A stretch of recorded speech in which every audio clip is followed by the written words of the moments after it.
Hello, and welcome to Space Historians, where curiosity gets cozy and the stars wait patiently for our attention. Tonight, we're drifting through a question as wide as the galaxy itself, one that's been whispering to human imagination for as long as we've looked up at the night. How many planets are in our galaxy? It sounds like a simple question, something you might expect to have a neat number attached. But the truth is much softer, much larger, and far more mysterious than any tidy answer. The sky is not just a canvas of stars, it's a map of possibilities, a quiet reminder that the darkness above is not empty, but full of invisible worlds. Some of them may look like ours, blue and cloud-streaked, while others might be made of metal, ice, or boiling storms. Some travel faithfully around their suns, and some drift alone, wandering the cold between stars. Before we start our journey, wherever you are, take a slow breath and notice your own small patch of the universe. Maybe it's night outside your window, or maybe you're listening while the day hums on beyond your curtains. Either way, the same galaxy arches over you, the same spiral of light and dust we all belong to.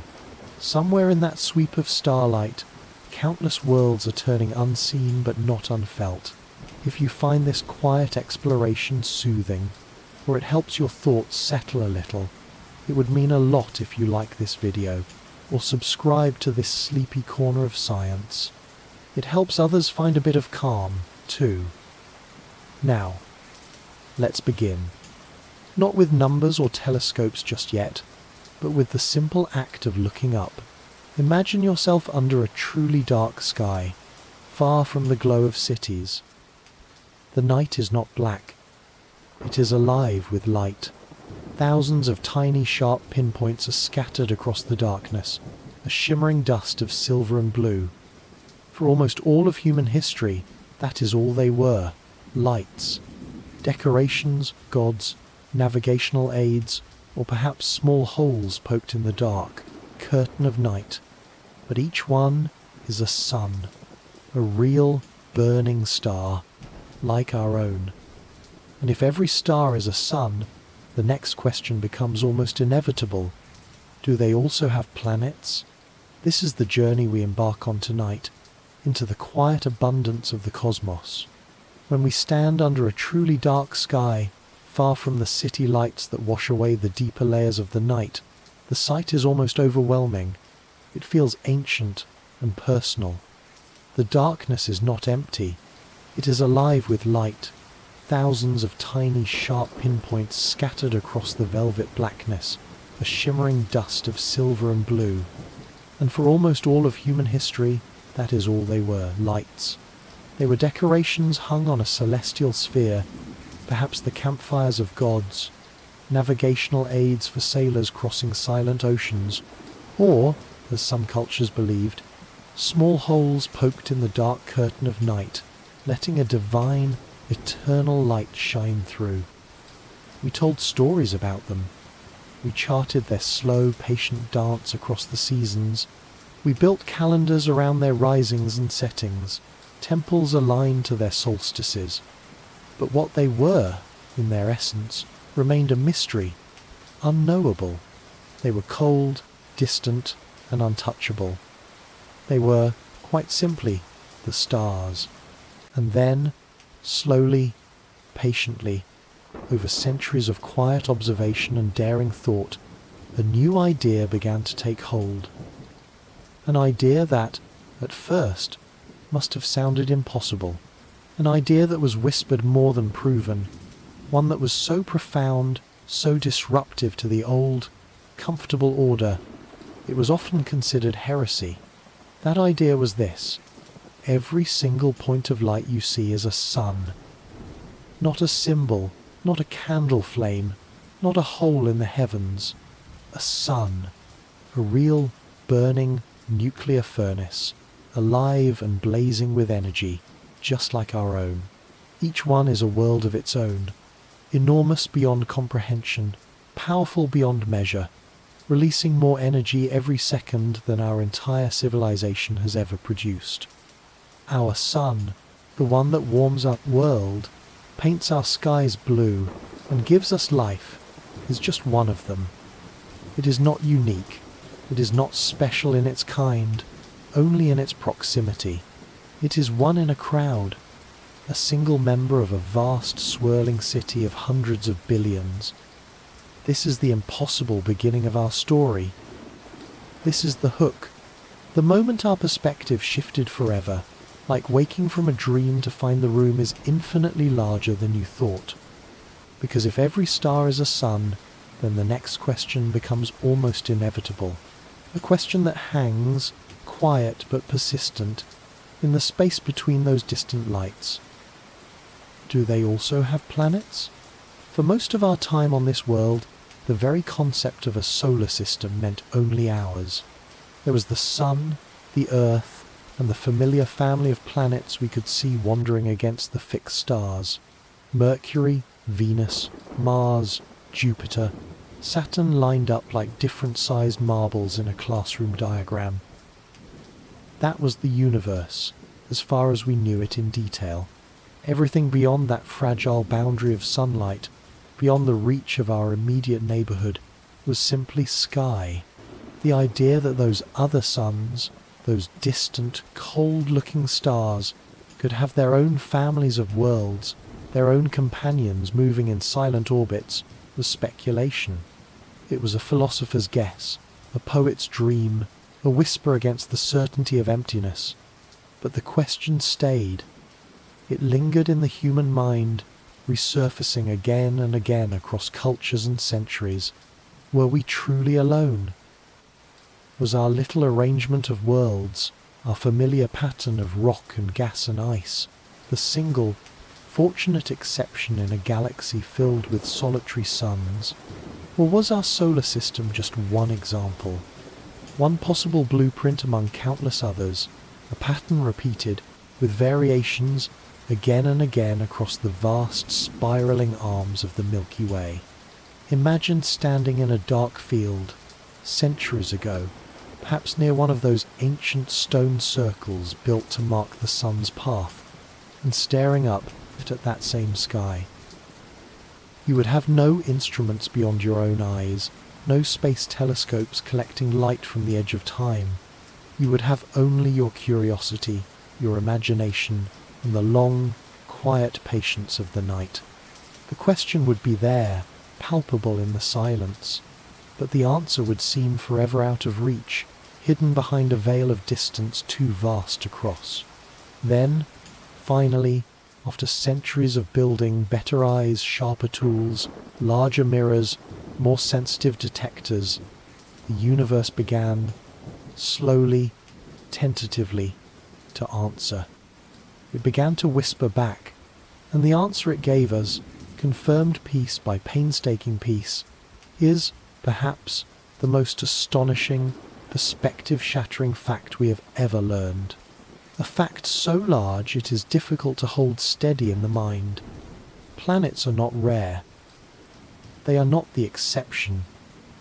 They are the rule. They are the natural, inevitable, and standard outcome of a star being born. We have only just begun to see them, to find the first faint hints of their presence, the subtle shadows they cast, or the tiny wobbles they induce in their parent stars. But our best estimates, drawn from the patient surveys of missions like Kepler, suggest that nearly every star in our galaxy has at least one planet. Many, perhaps most, have more. This is a fact so large it requires a new kind of imagination. It changes the very texture of the night sky. Think of it this way. Our galaxy, the Milky Way, this swirling city of light we inhabit, contains an estimated 100 to 400 billion stars. If nearly all of them have planets, then the number of solar systems, the number of families of worlds within our galaxy alone, stretches into the hundreds of billions, possibly trillions. Let that number settle. Hundreds of billions, trillions. It is a scale that defies easy comparison. Astronomers sometimes try to grasp it with analogies. Imagine all the grains of sand on all the beaches and deserts of Earth. For every single one of those grains, there may be thousands of planets out there, just in our Milky Way. It is not poetic exaggeration. It is the quiet, statistical conclusion drawn from years of watching faint lights flicker. This is the hook, the impossible, vertigo-inducing truth that has unfolded in just the past few decades. We thought we were the center of everything.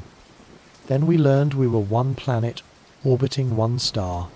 And now, we know we are one solar system among an uncountable, overflowing abundance of others. The night sky, which once seemed so empty, so vast and silent between its scattered points of light, is full. It is saturated with worlds. Worlds we cannot see, but whose presence is now undeniable. Worlds of rock and vapor, of ice and metal. Worlds orbiting every kind of sun imaginable. From blazing blue giants destined for short, violent lives, to gentle yellow stars like our own, to the faint, cool, red dwarfs that make up the vast majority of the galaxy's population and will burn steadily for trillions of years. Worlds experiencing double sunsets, orbiting two stars locked in a gravitational dance.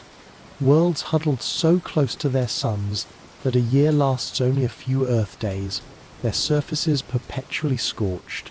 Worlds so far out that their sun is just another bright star in an eternal twilight sky, their orbits taking centuries or millennia to complete. Worlds drifting alone in the interstellar dark, unbound to any star at all. Our question tonight, how many planets are in our galaxy, is therefore not just a request for a number.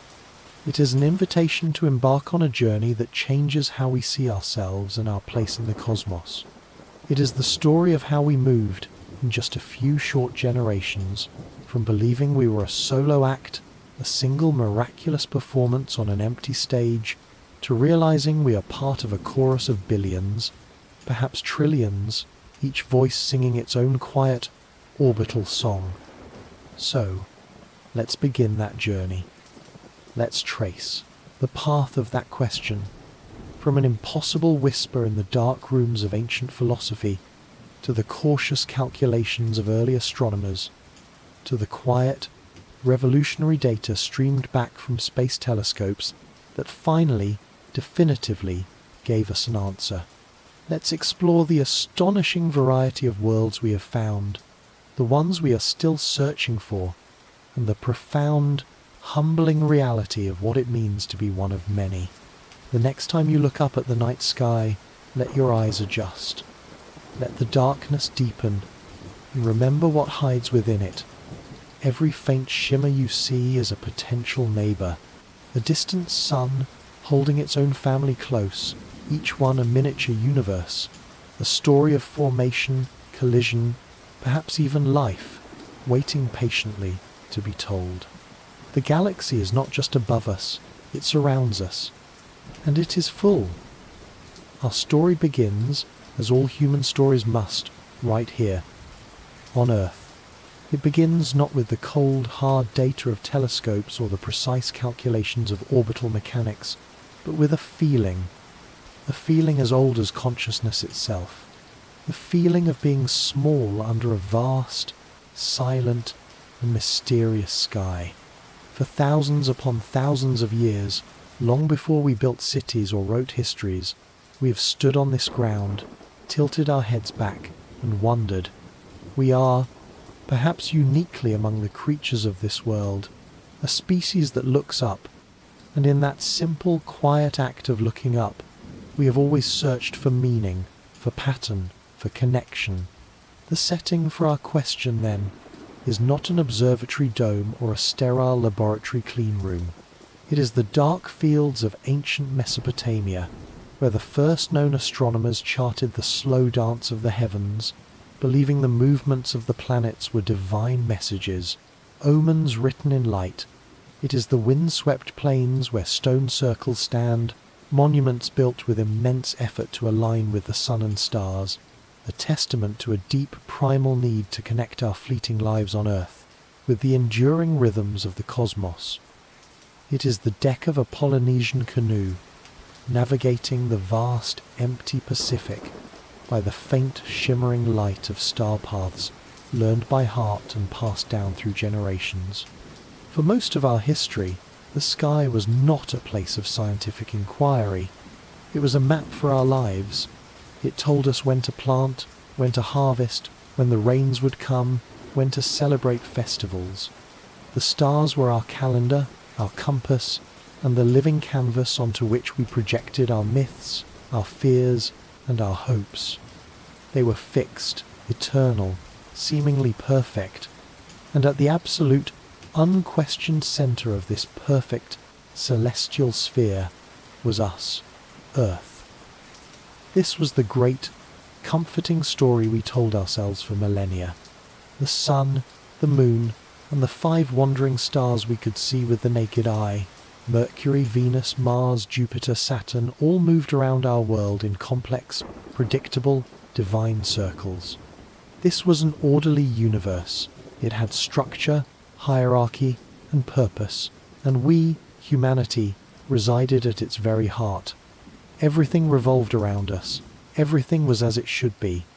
The heavens were perfect, unchanging, incorruptible. The earth, by contrast, was flawed, messy, temporary. This division felt intuitively right, but the human mind is restless. It is not content with comfort alone. It asks difficult questions. It seeks patterns beneath the surface. And as our tools for observing the sky became just a little better, as our measurements became just a little more precise, cracks began to appear in that perfect, earth-centered story. The first true tremors came in the 16th century, with the quiet work of a Polish scholar named Nicolaus Copernicus. He was not trying to start a revolution, he was simply trying to fix the math. The old models, with Earth at the center, required incredibly complex systems of circles within circles to explain the strange, looping, backward motions of the planets. Copernicus realized that if he made one radical assumption that the sun, not the Earth, was the center, the math suddenly became simpler, more elegant, more harmonious. The Earth became just another planet, moving in orbit like the others. He hesitated for decades before publishing his work, knowing how dangerous the idea was, how deeply it challenged not only scientific authority, but the very foundation of human self-importance. When his book finally appeared, in the year of his death, 1543, it began a slow, quiet revolution in thought. But it was another century before that revolution became visible, tangible, undeniable. In the early 1600s, an Italian astronomer named Galileo Galilei heard of a new invention, the telescope. He built his own, a simple tube with ground glass lenses, modest by today's standards, but powerful enough to change the universe. He pointed it at the planet Jupiter, and he saw something that simply should not have been there, according to the old story. He saw 4 tiny lights, moving in steady orbits around Jupiter itself. Moons. If Jupiter had its own moons, then clearly not everything in the heavens revolved around the Earth. The old model was fundamentally broken. This was a terrifying and thrilling realization. It demoted us. It shifted us definitively from the center of everything to just another planet, circling just another star. And if Earth was a planet, and the sun was just a star, the implication was staggering, almost too vast to hold. This is where our story truly begins to take shape. Not just as a scientific question, but as a deeply human one. It takes shape in the minds of the philosophers and poets who dared to follow that logic to its unsettling conclusion. If our star, the sun, had a family of planets, why shouldn't the other stars? In the late 1500s, even before Galileo's discoveries, a Dominican friar and philosopher in Italy named Giordano Bruno travelled Europe, preaching a radical, infinite vision of the cosmos. He argued, with passionate conviction, that the stars were not just lights, but other suns, just like ours, and he argued that they, too, must have their own worlds, their own families of planets, perhaps even their own forms of life. This was not just speculation, it was a philosophical awakening, a leap of imagination grounded in the idea of a universe without boundaries, without a single privileged center. But Bruno's ideas were profoundly dangerous. To suggest that our world was not unique, to fill the heavens with countless other inhabited worlds, was to challenge the very foundations of religious and political authority. It questioned humanity's special place in creation. For these ideas, Giordano Bruno was declared a heretic. In the year 1600, in a public square in Rome, he was burned at the stake. His death serves as a stark reminder. The setting for our question, how many planets are in our galaxy, is one interwoven with human courage and human fear. The fear of losing our special place, of being adrift in an indifferent cosmos, and the quiet, persistent courage required to seek the truth anyway, even when that truth is humbling, even when it is dangerous. Even after Bruno, the idea did not die. It lived on, quietly, at the edges of astronomy and philosophy. Scientists like Christian Huygens, poets like John Milton, thinkers across Europe dreamed of this plurality of worlds. They imagined what life might be like on planets circling distant suns. They wrote stories, debated possibilities, but they had no proof. It remained a guess, a beautiful and compelling speculation, but a guess nonetheless. Science, after all, needs evidence. It needs data. And the universe, vast and silent, does not give up its deepest secrets easily. For centuries, that is where the story stalled. We built larger telescopes. We discovered new moons around Saturn, the phases of Venus, new planets like Uranus and Neptune within our own solar system. We mapped the stars with incredible, painstaking precision. We learned to measure their distances, analyze their light, understand their compositions, but those other worlds, the planets orbiting other suns, remained stubbornly, frustratingly invisible. They were simply too small, too faint, and too hopelessly lost in the blinding glare of their parent stars. Imagine, as astronomers often do, trying to spot a tiny firefly buzzing next to a brilliant lighthouse from thousands of miles away. That is the scale of the challenge. The light reflected by a distant planet is billions of times fainter than the light of its star. You cannot just point a telescope and see it directly. The human element of our story, then, is this deep, aching desire to know, set against the immense, almost overwhelming difficulty of finding out. We were trapped by distance. We were trapped by light. Our greatest tools, our most powerful telescopes, were blinded by the very stars they were trying to study. So, scientists had to get clever. They had to stop looking for the firefly itself and start looking for the tiny, almost imperceptible effect the firefly has on the lighthouse. They realized that if a planet was orbiting a star, its gravity, though small compared to the stars, would still pull on the star. A star with a large planet would not sit perfectly still in space. As the planet circled, its gravity would cause the star to wobble, tracing a tiny circle or ellipse of its own around their shared center of mass. This was the new investigation. Not to see other worlds, but to detect their invisible, gravitational tug. For decades, astronomers searched for these tiny rhythmic wobbles. They pointed their instruments at the nearest, brightest stars, night after night, month after month, year after year. They measured the light, analyzed its spectrum, looking for a subtle shift, a pattern that repeated with the regularity of an orbit. It was slow, painstaking, and often frustrating work. Several times in the 20th century, respected astronomers announced they had detected such wobbles, hinting at the presence of planets. But the claims rarely held up under closer scrutiny.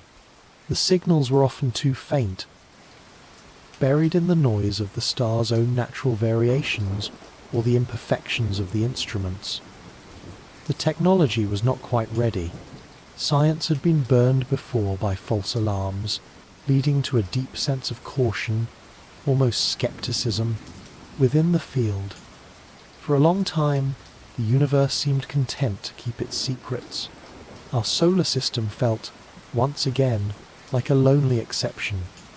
But the setting was changing, quietly, relentlessly. Our technology was finally catching up to our imagination. We were building spectrographs of incredible precision and instruments capable of splitting starlight into its constituent colors with such accuracy that a movement of the star by just a few meters per second, a walking pace, could be detected across light years of distance. We were no longer just looking at the sky. We were beginning to listen to it, listening for a rhythm in the light, a pattern, a faint, repeating wobble in the dance of a star that would tell us, finally and unequivocally, that it was not dancing alone. And in 1992, from a place no one expected, a place so strange and violent it seemed the antithesis of a calm, orderly solar system, the first definitive signal finally came through. The silence was about to break. The first confirmed discovery of another solar system, the moment humanity finally knew, with certainty, that our family of planets was not unique. It did not arrive with a triumphant shout, echoing through an observatory dome in the middle of the night. It was not the kind of cinematic moment we might imagine, with an astronomer peering through the eyepiece of a giant telescope and suddenly spotting a tiny new world gleaming beside a distant star. The truth, when it finally came, arrived quietly. It arrived subtly. It was buried in data, hidden within a stream of numbers, a faint, rhythmic anomaly in signals received from a place in the cosmos so strange, so violent, and so seemingly inhospitable. It was perhaps the last place anyone on Earth would have thought to look for the gentle, orderly dance of planets. The discovery was made not at a sun, but at a graveyard. The object of study was not a bright, yellow, life-giving star like ours. It was a pulsar. A pulsar is the collapsed, hyperdense spinning remnant of a massive star that died long ago in a fiery, cataclysmic explosion called a supernova. What remains after the explosion blasts the star's outer layers into space is its crushed core, a sphere, perhaps only 20 kilometers across, barely the size of a city, yet containing more mass than our entire sun.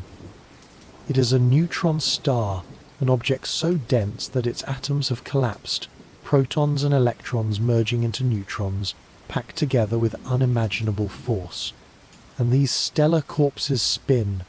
They spin incredibly fast, some rotating hundreds of times every second, remnants of the angular momentum of the original star now concentrated into a tiny volume. As they spin, they often possess powerful magnetic fields, which generate beams of intense radiation, radio waves, X-rays, gamma rays that sweep across space like the beam of a cosmic lighthouse. For astronomers on Earth, these beams are not usually seen, but heard as radio pulses. As the beam sweeps past our planet, radio telescopes detect a brief, sharp burst of energy. And because the pulsar spins with such astonishing regularity, these pulses arrive with a precision that makes them, quite literally, the most accurate clocks in the known universe. Their rhythm is often more stable than the best atomic clocks we can build on Earth. You can predict the arrival time of a pulse years in advance, down to a fraction of a millisecond. It is this very perfection, this metronomic, unwavering beat, that makes pulsars such sensitive tools for detecting anomalies. If anything at all is pulling on that pulsar, even slightly, disturbing its motion, its rhythm will change. The clock will skip or stutter just a tiny bit. the pulses will arrive a fraction of a second too early or a fraction of a second too late. In the early 1990s, two astronomers, Alexander Wolszczan and Dale Frail, were using the giant Arecibo radio telescope in Puerto Rico to study the signals from one such pulsar. It was designated PSRB 1257+12, located about 2,000 light-years away in the constellation Virgo.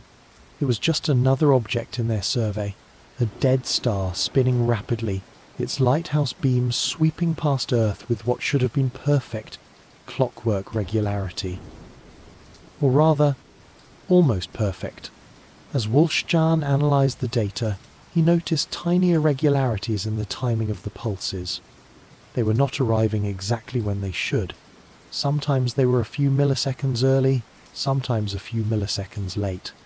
At first, like any careful scientist, he assumed it was noise in the data, perhaps interference from earthly radio signals, a subtle glitch in the telescope's electronics, or some unknown effect within the pulsar itself.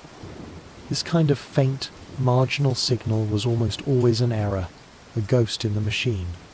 But he kept checking.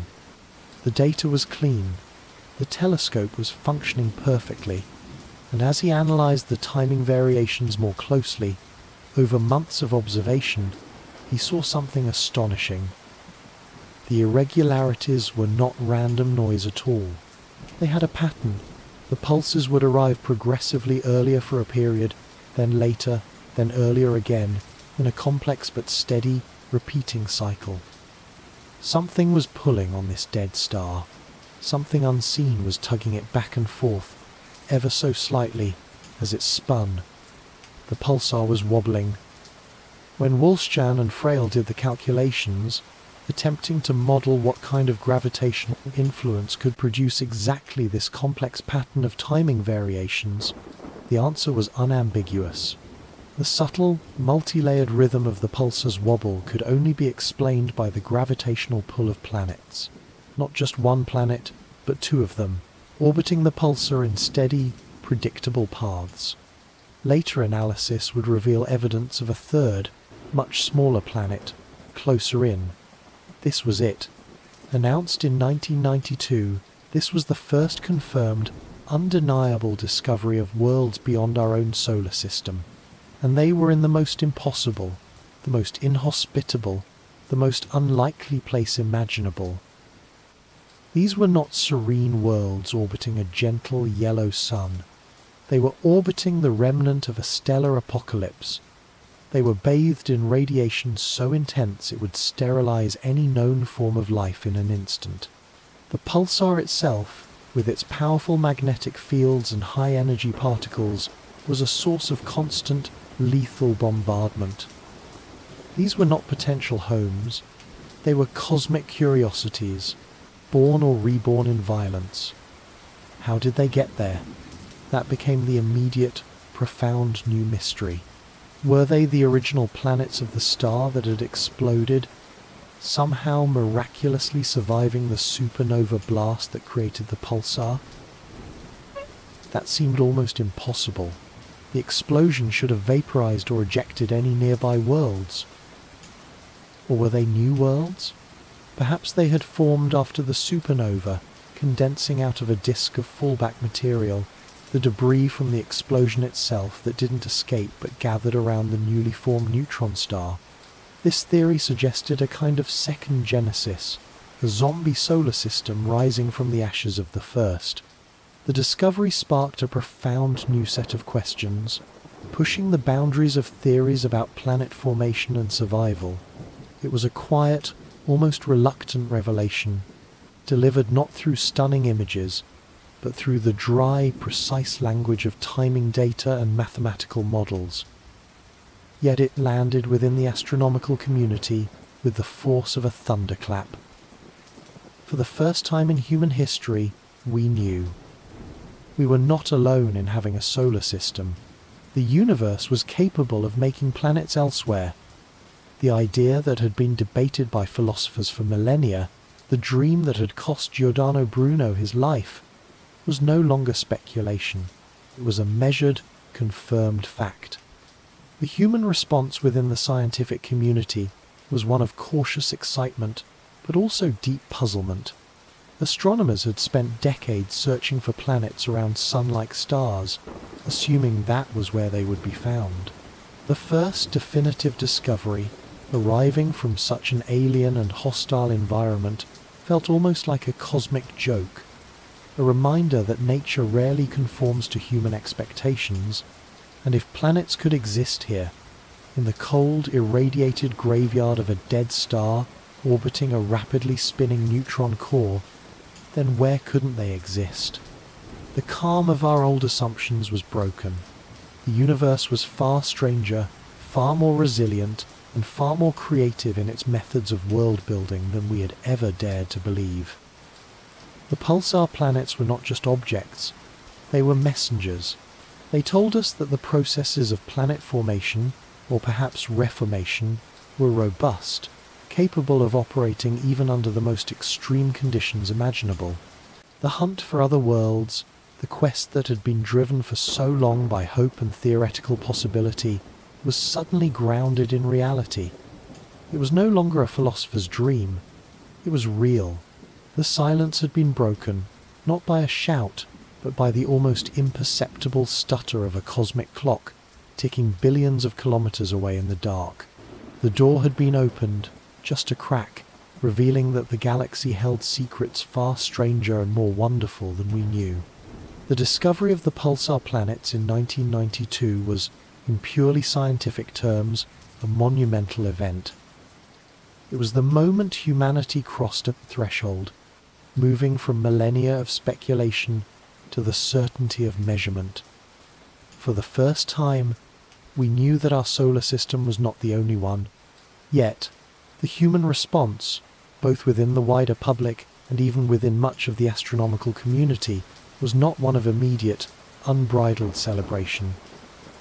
It was quiet, it was cautious, it was tinged with a deep sense of strangeness, almost detachment.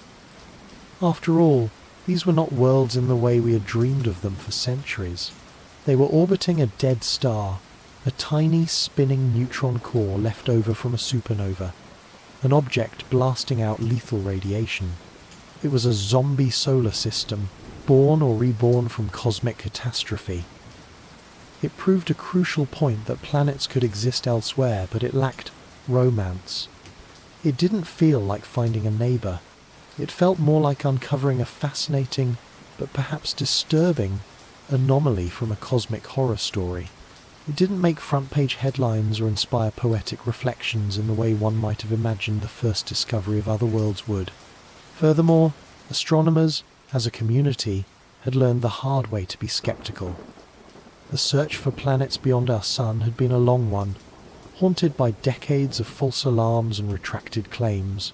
Several times in the 20th century, respected observers had announced the detection of the telltale wobble of a star, only to have the data dissolve under closer scrutiny, revealed as instrument error, stellar activity, or wishful thinking. Science had been burned before. Announcing the discovery of another world was not something to be done lightly. So, while the pulsar data presented by Wolfsjan and Frail was solid, meticulous, and ultimately undeniable, the discovery was filed away by many as a fascinating but perhaps isolated fact. The galaxy had shown us it could make planets, yes, but it had done so in a context so alien, so extreme. It seemed to have little connection to our own existence, or to the deeper, more human question that truly drove the search. Are there other Earths? Are there other places like here? The real, human, emotional response. The one that truly shifted our collective consciousness. The one that ignited the firestorm of discovery that continues to this day came 3 years later. In 1995, the announcement came not from a radio telescope, listening to the whispers of a dead star, but from an optical observatory high in the French Alps. It came from two Swiss astronomers, Michel Mayer and Didier Queloz, who were working at the Geneva Observatory. They had been patiently, meticulously monitoring the light from a nearby star called 51 Pegasi. This was different. This was not a pulsar. This was not a cosmic graveyard. 51 Pegasi was a G-type main sequence star. In simpler terms, it was a star like our Sun, a living, breathing, stable, yellow star just 50 light-years away in the constellation Pegasus. Relatively close, in galactic terms. This felt, as they later described it, closer to home. This felt like the kind of place where planets should be, and it was wobbling. Mayer and Queloz were using the radial velocity technique, the very method astronomers had been refining for decades. They were measuring the star's light with incredible precision, looking for that tiny rhythmic Doppler shift, the star moving slightly toward Earth, then slightly away, that would betray the gravitational tug of an unseen companion. And they found it. A clear, repeating signal in the light of 51 Pegasi. But when they analysed the pattern of that wobble, the data made no sense.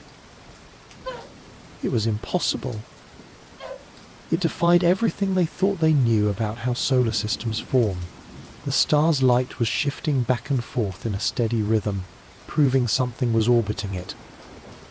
But it was happening incredibly fast.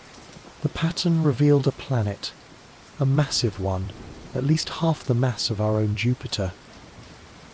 But it was orbiting its star in just 4.2 Earth days. This was the first response. Sheer, profound disbelief. Not awe, not celebration, just utter confusion. How could this be?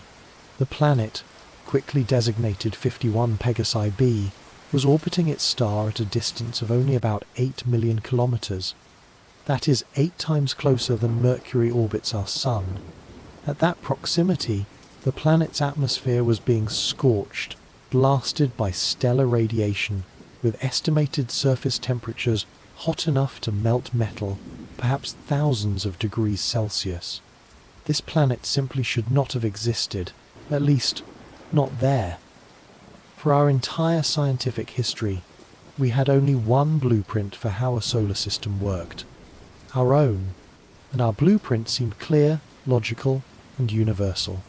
Small, rocky planets like Earth formed in the hot, inner regions, close to the star, where only dense materials like rock and metal could condense from the swirling protoplanetary disk. Large, gas giants like Jupiter formed much farther out, in the cold, outer regions beyond the frost line, where abundant ice could survive and accumulate rapidly, gathering vast envelopes of hydrogen and helium gas. That was the rule. It was the only way we knew how to build a world like Jupiter. This discovery, 51 Pegasi b, did not just add a new world to our celestial maps. It took our map, our blueprint, our entire, cherished understanding of how solar systems form and function, and it tore it to pieces. This was the contradiction made manifest. This was the moment science stared directly into the face of mystery. The first, instinctive response, even from Mayer and Queloz themselves, was to assume the data was wrong. It had to be a mistake. Perhaps the signal wasn't a planet at all, but some strange pulsation within the star itself, mimicking an orbit. Perhaps there was a flaw in their instrument, the LOD spectrograph. They checked their data relentlessly for months, rerunning the analysis, looking for any possible error, any alternative explanation. But the signal was clean. It was consistent. It was mathematically unambiguous.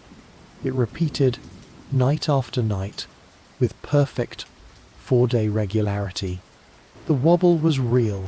The planet was real. When they finally felt confident enough to announce their findings at an astronomy conference in Florence, Italy, in October 1995, the wider scientific community reacted with the same deep skepticism that had greeted previous, unconfirmed claims. Many assumed it must be another false alarm. This hot Jupiter, as it was quickly nicknamed, was just too strange, too contrary to established theory. But this time, the evidence held. Other teams around the world quickly turned their own high-precision spectrographs toward 51 Pegasi, and they saw it too. Within weeks, the existence of 51 Pegasi b was independently confirmed. The impossible planet was undeniably there. And in that moment of confirmation, the human response finally shifted. The disbelief, the confusion, the cautious skepticism slowly, over weeks and months, transformed into a profound, earth-shaking, almost giddy sense of awe. The tone of the entire field of astronomy changed, almost overnight. The discovery of the pulsar planets had been a whisper from a strange and distant graveyard. Interesting, yes, but alien. The discovery of 51 Pegasi b was a trumpet blast, right in our own neighborhood. It told us not only that other solar systems existed around stars like ours, but that they could be wildly, fundamentally different from our own. It meant our single, precious blueprint was not the rule. It was just one of countless variations, one possible outcome of a process far more complex and chaotic than we had ever imagined. The universe, it turned out, was far more creative, more unpredictable, and perhaps more violent in its methods of construction than our neat, orderly models had allowed. This was the moment the hunt for exoplanets truly began in earnest. This was the moment that built authenticity, not just through discovery, but through the shared human experience of confronting something utterly unexpected and being forced to redraw the maps of reality. It showed us, humbling yet thrillingly, that nature did not care about our neatly defined rules. The discovery of 51 Pegasi b, the impossible hot Jupiter, ignited a global scientific gold rush. Observatories around the world began upgrading their instruments, dedicating telescope time, pointing their spectrographs at hundreds, then thousands of nearby stars. The floodgates had opened. Everyone was asking the same, electrifying new question. If that is out there, what else have we been missing? The discovery of 51 Pegasi b was more than just the confirmation of another world orbiting another sun. It was a contradiction delivered across 50 light-years of silence. It was a paradox wrapped in data. A quiet, mathematical anomaly that struck at the very heart of how we believed the universe worked. It created a deep, unsettling, and profoundly productive philosophical tension, forcing astronomers to confront a stark reality. The elegant, logical, and seemingly universal blueprint we had derived from our own solar system was, quite possibly, wrong, or at the very least, woefully incomplete. For centuries, our science of the cosmos had been built upon a single, fundamental assumption, often unspoken but deeply embedded, that our solar system was the template, the blueprint, the standard model. It was, after all, the only one we had. We looked at its structure, the small, dense, rocky worlds close to the sun, the giant gaseous worlds far out in the cold, all moving in stable, nearly circular orbits, and it seemed to make perfect, elegant sense. It was orderly, it was neat, and we believed, with a quiet confidence born of familiarity, that we understood the rules of its creation. Those rules seemed straightforward, a natural consequence of physics and chemistry playing out in the aftermath of a star's birth. In the beginning, a star ignites from the gravitational collapse of a vast, cold cloud of interstellar gas and dust. Around this newborn star, the leftover material, the gas and microscopic dust grains that didn't fall into the star itself, flattens into a vast rotating disk, a protostellar disk. Within this swirling disk, the new star's intense heat and powerful solar wind blast outward, creating a natural divide, a crucial boundary based on temperature. Close to the star, within a few astronomical units, It is simply too hot for volatile compounds like water, ammonia, and methane to condense into solid ice. They remain as gases. Only the heavier, more refractory materials, silicates, rock, and metals, iron, nickel, can survive as tiny solid grains.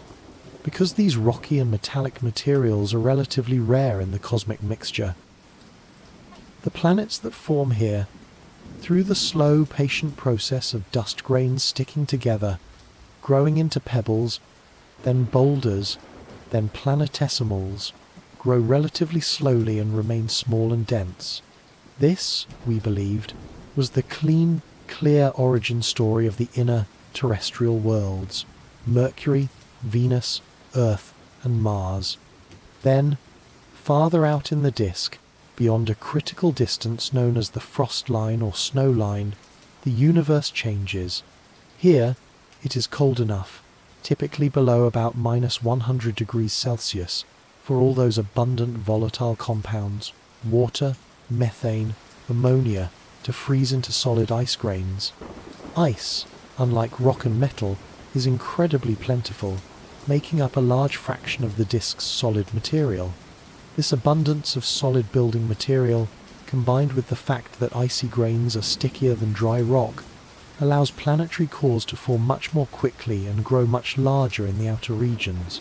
Once these cores reach a critical mass, perhaps 5 to 10 times the mass of the Earth, their own gravity becomes powerful enough to begin pulling in, or accreting, vast amounts of the hydrogen and helium gas that still fills the surrounding disk. This gas accretion phase is rapid and runaway. The core grows exponentially, swelling into a gas giant, a colossal world composed primarily of the primordial hydrogen and helium left over from the Big Bang. This, we believed, was the elegant explanation for the outer giants of our solar system: Jupiter, Saturn, Uranus, and Neptune. This was our model. It was clean, it was logical. It explained our home, our neighborhood, perfectly. Small rocky planets in the warm inner zone, giant, gassy or icy planets in the cold outer zone. It was a rule seemingly written into the fabric of physics. And 51 Pegasi b, the very first planet found orbiting a sun-like star, broke that rule in every conceivable way. It was undeniably a gas giant, with at least half the mass of Jupiter. Yet it was not orbiting in the cold, distant regions of its system, hundreds of millions of kilometers from its star. It was huddled right next to its sun, orbiting 8 times closer than Mercury orbits ours, completing a full revolution in just over 4 Earth days. It was a hot Jupiter. According to our science, according to our perfect established blueprint, this planet was impossible. It simply could not exist there. A gas giant could not form that close to its star. The intense heat would have vaporized any icy materials needed to build a large core quickly. The star's gravity and radiation pressure would have made it incredibly difficult, if not impossible, to gather and hold onto a massive envelope of hydrogen and helium gas. It was a contradiction in terms, a square circle delivered to us by the data. It was a mystery staring back at us through the subtle shifts in starlight. This was the paradox made real. For the first time, our science, which had been so brilliantly successful in explaining our own home, our own familiar solar system, was completely and utterly wrong about someone else's. The universe, it seemed, was playing by a different set of rules, or perhaps using the same rules in ways we had never imagined. This forced a profound, uncomfortable, and ultimately liberating reckoning within the astronomical community. Scientists had to face 2 stark possibilities. Either our entire, cherished theory of how planets form, the elegant story of the disk and the frost line, was fundamentally flawed at its core. Or something else was at play. Something dynamic, something chaotic, something violent perhaps, something we had never thought to include in our neat, orderly, static models of creation. This is where the mystery deepened, opening up a new chapter in our understanding of the cosmos. What if planets don't stay where they are born? This was the birth of a radical and initially controversial new idea: planetary migration. Scientists began to ask, what if 51 Pegasi b had formed in the cold, outer regions of its system, far beyond the frost line, exactly as our theories predicted? What if it started its life as a normal gas giant in the making? But what if, in the turbulent, crowded chaos of that system's youth, something had disturbed its path? Perhaps gravitational interactions with the dense gas and dust remaining in the protostellar disk had created a drag, causing its orbit to slowly decay. Perhaps gravitational nudges from other, unseen giant planets forming nearby had destabilized its orbit, scattering it inward. What if this giant world, shortly after its birth, had begun a long, slow, inexorable spiral inward, moving from its cold birthplace, crossing the frost line, leaving the outer darkness and migrating toward the heat and light of its parent star, finally settling into the scorching hot 4-day orbit where Mayer and Quilos found it billions of years later? This idea was thrilling, and it was terrifying, because it meant that solar systems were not the static, clockwork, permanent structures we had always implicitly assumed them to be. They were not neat diagrams in a textbook, fixed for eternity once formed. They were dynamic, living, evolving systems. They could be chaotic, especially in their youth. Planets could move, they could swap orbits, they could collide and merge, they could be flung into eccentric, elongated paths, or they could even be ejected entirely from their home systems, cast out to become lonely rogue planets wandering the interstellar dark. This was the new philosophical tension. If 51 Pegasi b had migrated, it meant that the final arrangement of a solar system, the pattern of worlds we observe today, was not a guarantee set at the moment of formation. It was, instead, the result of a long, complex, potentially violent, and ultimately unpredictable history. The calm orbits we see might be the quiet aftermath of an ancient storm. This idea also opened a second, even deeper, and more existentially unsettling mystery. If solar systems are this dynamic, and a giant planet like Jupiter can form far out and then spiral inward, what would happen to the small, rocky worlds, the potential Earths forming in the inner regions, in its path? A migrating gas giant would be a gravitational wrecking ball. Its immense gravity would destabilize the orbits of any smaller planets it encountered. It could scatter them like billiard balls, flinging some into the star to be consumed, others out into the cold void, and perhaps capturing some as moons or destroying them outright through collisions. This one, single discovery, 51 Pegasi b, raised a chilling possibility, one that touched on our own origins. Maybe the reason our solar system looks the way it does, calm, orderly, with the giant Jupiter safely patrolling the outer regions, far from the vulnerable inner planets, is not because it's normal. Maybe it's because it's lucky. Maybe our system represents a scenario where migration didn't happen, or where it happened in a way that, by chance, protected the inner zone. Maybe the calm, stable orbits that allowed complex life to evolve here over billions of years are actually rare in the grand tapestry of the galaxy. The universe was no longer a predictable collection of orderly copies of our home. It was revealed as a vast, cosmic workshop where nature was wildly inventive, experimenting with every possible configuration, playing by rules far more complex and dynamic than we had yet learned. 51 Pegasi b was our first, shocking glimpse into that workshop. It was the mystery that forced us to let go of our comfortable assumptions, to accept that our blueprint was just one of many, and that the story of how worlds come to be is written not just in quiet accretion, but often in chaotic movement and gravitational violence. We thought we had the answer, But the universe had just shown us it had countless others. The discovery of 51 Pegasi b, the impossible hot Jupiter, had done more than just confirm the existence of planets around sun-like stars. It had shattered the old, comfortable blueprint. It revealed a universe far more creative, chaotic and diverse than our single example, our own solar system, had led us to believe. That revelation, born from the subtle, rhythmic wobble of a distant star, ignited a firestorm of curiosity and action within the astronomical community. The mystery was no longer if other worlds existed, but what kind existed, how many there were, and how we could possibly find them all.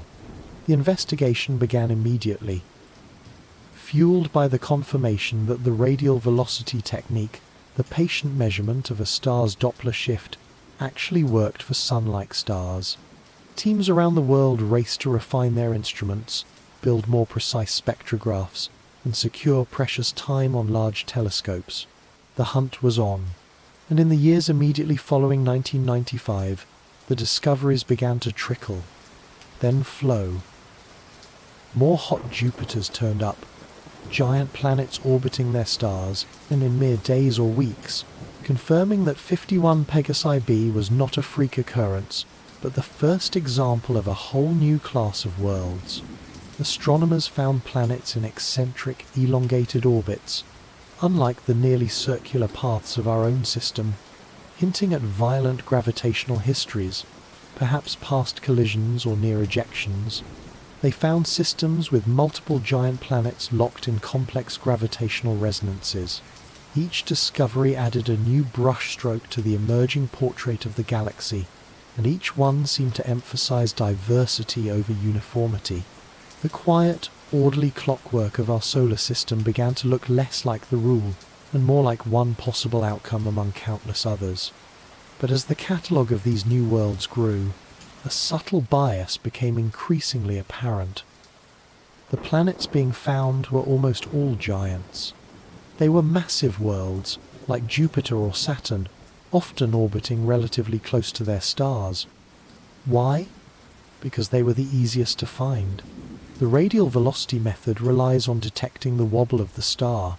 A massive planet exerts a strong gravitational pull, creating a large, obvious wobble with a high velocity shift tens or even hundreds of meters per second.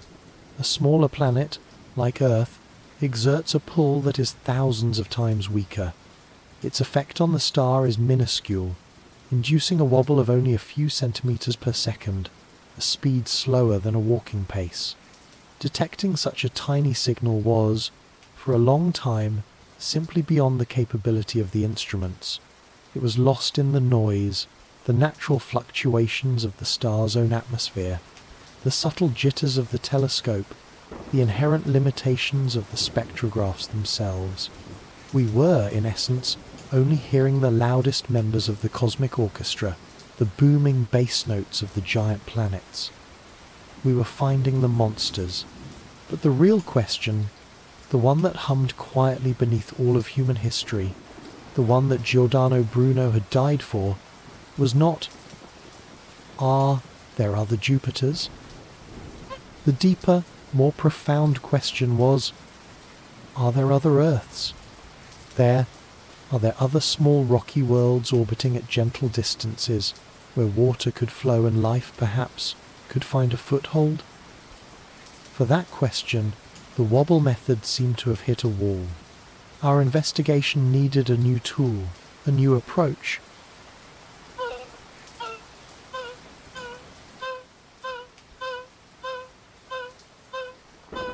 We needed a way to find the quieter members of the orchestra, the faint, subtle melodies of the smaller worlds. This is when astronomers turned their focus, with renewed intensity, to an idea that was elegantly simple in concept, but phenomenally difficult in practice. It was called the transit method. The idea was this. If a planet's orbit happens to be lined up perfectly, edge-on from our point of view here on Earth, it will periodically pass directly in front of its star. When it does, it will block a tiny, almost imperceptible fraction of the starlight, like a tiny moth flying in front of a distant searchlight. It would be a miniature eclipse, a brief, faint shadow crossing the face of the star. If you could build a telescope sensitive enough to measure that tiny dip in brightness with exquisite precision, and if you saw that same dip repeat again and again with perfect, clockwork regularity, you would know you had found a planet. The time between dips would tell you its orbital period, its year. The depth of the dip, how much the starlight dimmed, would tell you the planet's size relative to its star. This was the new investigation. It was a search not for a wobble in motion, but for a shadow in light. The challenge, however, was immense. The precision required was breathtaking.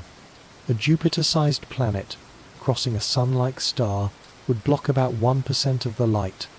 Detecting such a small change reliably was already difficult, requiring incredibly stable instruments and careful analysis to filter out the star's own natural variability. But the shadow cast by an Earth-sized planet would be minuscule, almost homeopathic. An Earth crossing a sun-like star would block only about 1 part in 10,000 of the light. It was, as one scientist famously put it, like trying to detect the dimming caused by a gnat flying in front of a single distant streetlight from miles away. To achieve this level of precision, several things were necessary.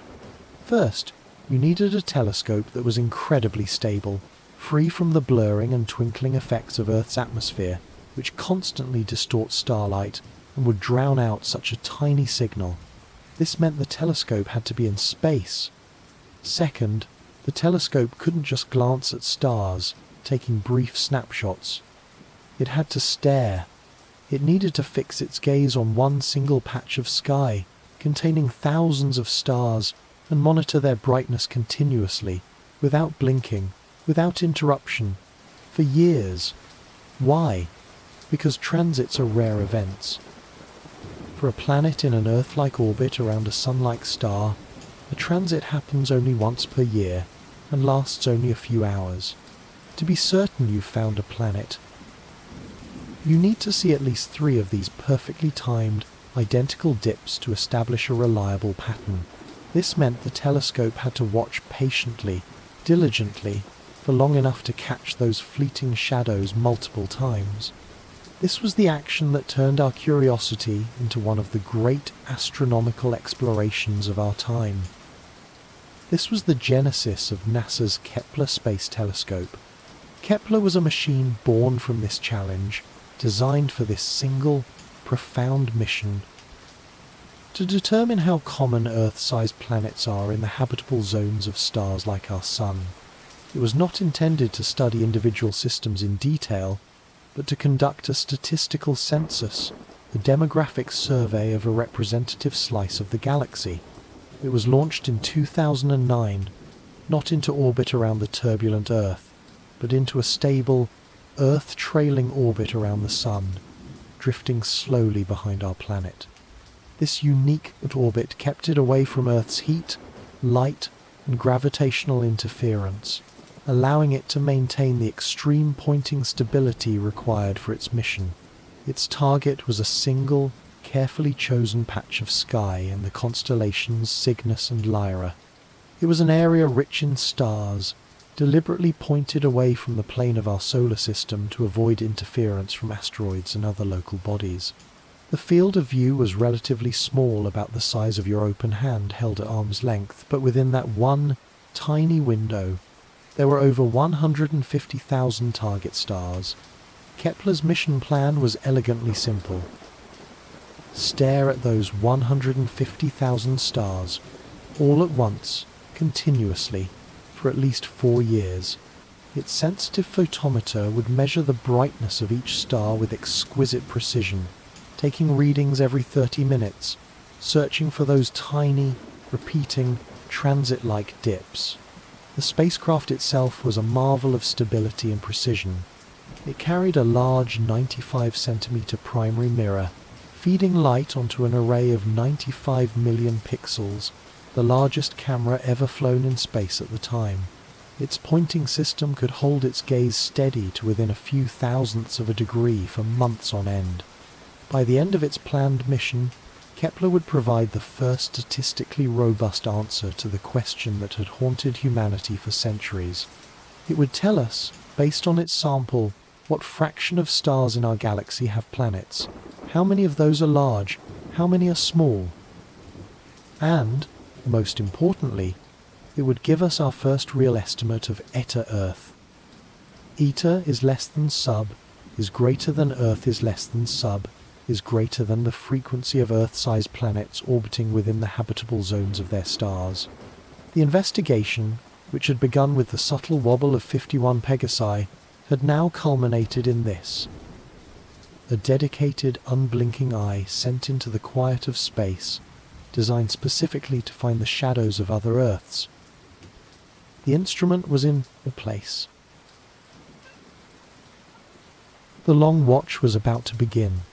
All humanity had to do now was wait, patiently, for the faint signals, the tiny dips in light, to start streaming back across the darkness, carrying the answer within them.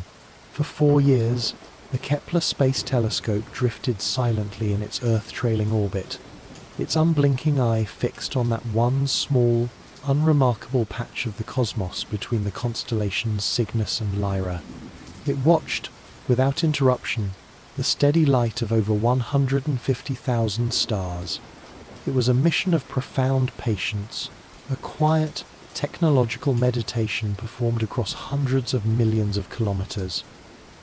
Kepler was not built to see worlds directly, it was built to see their shadows, and as its long, silent watch continued, month after month, year after year, the data began to stream back to Earth, a torrent of numbers representing the subtle flickering and dimming of distant suns. At first glance, the raw data looked like noise. Stars, even stable ones like our Sun, are not perfectly constant points of light. They breathe, they pulse, they rotate, carrying dark spots, star spots, analogues to our sunspots across their visible surfaces, causing tiny, irregular dips in brightness. They occasionally erupt with flares. Kepler's incredibly sensitive photometer recorded all of this natural stellar weather with exquisite precision. The initial light curves were a chaotic jumble of these variations, a complex symphony of stellar activity. But buried deep within that noise, hidden like faint melodies beneath the static, were the signals humanity had sent Kepler to find. The telltale clue, a tiny, temporary, and perfectly periodic dip in brightness. A single dip meant very little. It could easily be a star spot rotating into view, a glitch in the instrument's detector, or even the alignment of 2 distant stars, one passing behind the other, an eclipsing binary. But when that same dip, with the same depth, the same duration, and the same characteristic shape, repeated itself once, twice, 3 times, all with the unwavering precision of a clock that was not noise, that was an orbit. That was a shadow. That was a planet. On Earth, teams of scientists and sophisticated computer algorithms began the painstaking, meticulous work of sifting through this mountain of data. They analyzed the light curve of every single one of those 150,000 stars, searching for these repeating transit signals. It was like listening for a specific, quiet rhythm in the roar of a crowded stadium. Within the first few months of the mission, Kepler had identified hundreds of these planetary candidates. These were signals that looked like planets but required further observation and analysis to be confirmed. Within a year, the number of candidates had climbed into the thousands. The data was overwhelming. It was a deluge, far exceeding the cautious initial expectations. Each candidate's signal was like a faint knock from across the light years, a hint of another system, unseen but mathematically present, orbiting a star in that small patch of sky.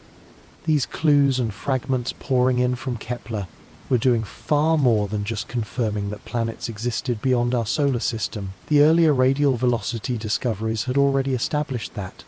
Kepler's data was revealing, for the first time, the sheer, breathtaking abundance and variety of planets throughout the galaxy.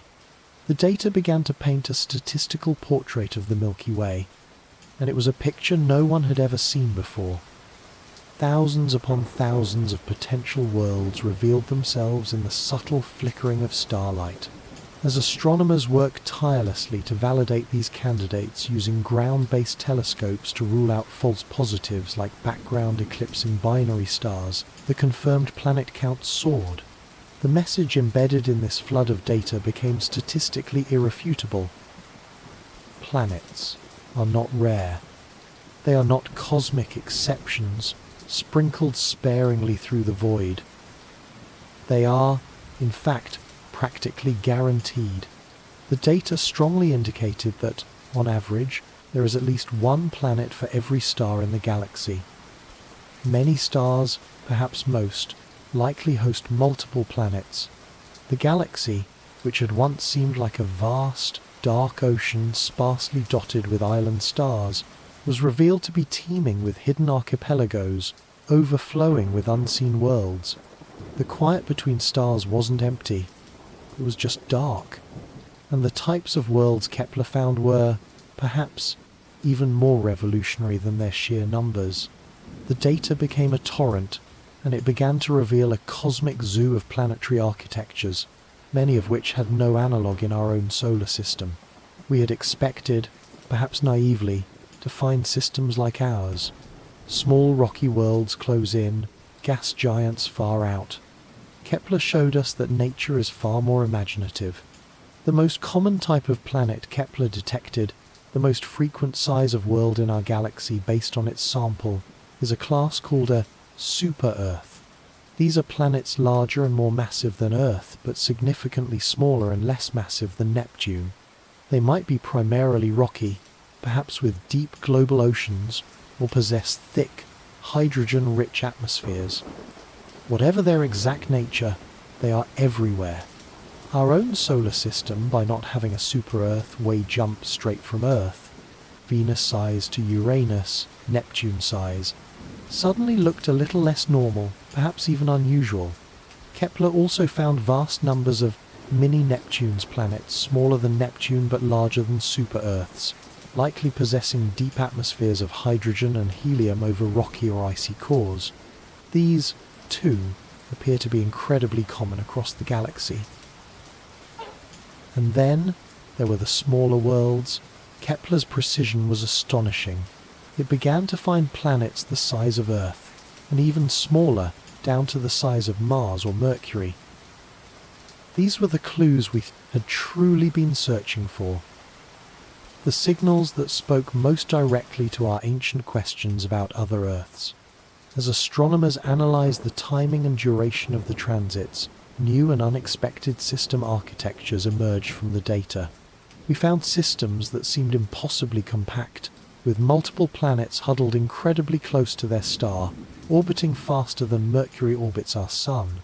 Some of these systems, like the famous TRAPPIST one discovered initially by a ground-based survey but studied intensely by space telescopes, contained multiple Earth-sized rocky worlds packed into resonant orbits, their gravitational pulls locking them into a delicate, stable, synchronized dance. Kepler found planets orbiting two suns at once, circumbinary planets, real-life versions of Luke Skywalker's Tatooine, where inhabitants would witness double sunrises and sunsets. It found planets in wildly eccentric orbits, swinging close to their stars for brief, scorching seasons before flying far out into the cold. It even found systems where planets orbited in tilted or even backward paths relative to their star's rotation, likely relics of chaotic, violent pasts involving planetary collisions or migrations. The data was a revelation, a dictionary defining the grammar of planetary formation. Suddenly, we were not just asking whether other solar systems existed, we were cataloguing them. We were comparing their architectures. We were, for the first time, beginning to understand the sheer, bewildering variety of outcomes that the laws of physics could produce from a simple disk of gas and dust. We were starting to place our own solar system within that vast, diverse context. And amidst this flood of discoveries, the data held one final, profoundly important set of clues and fragments.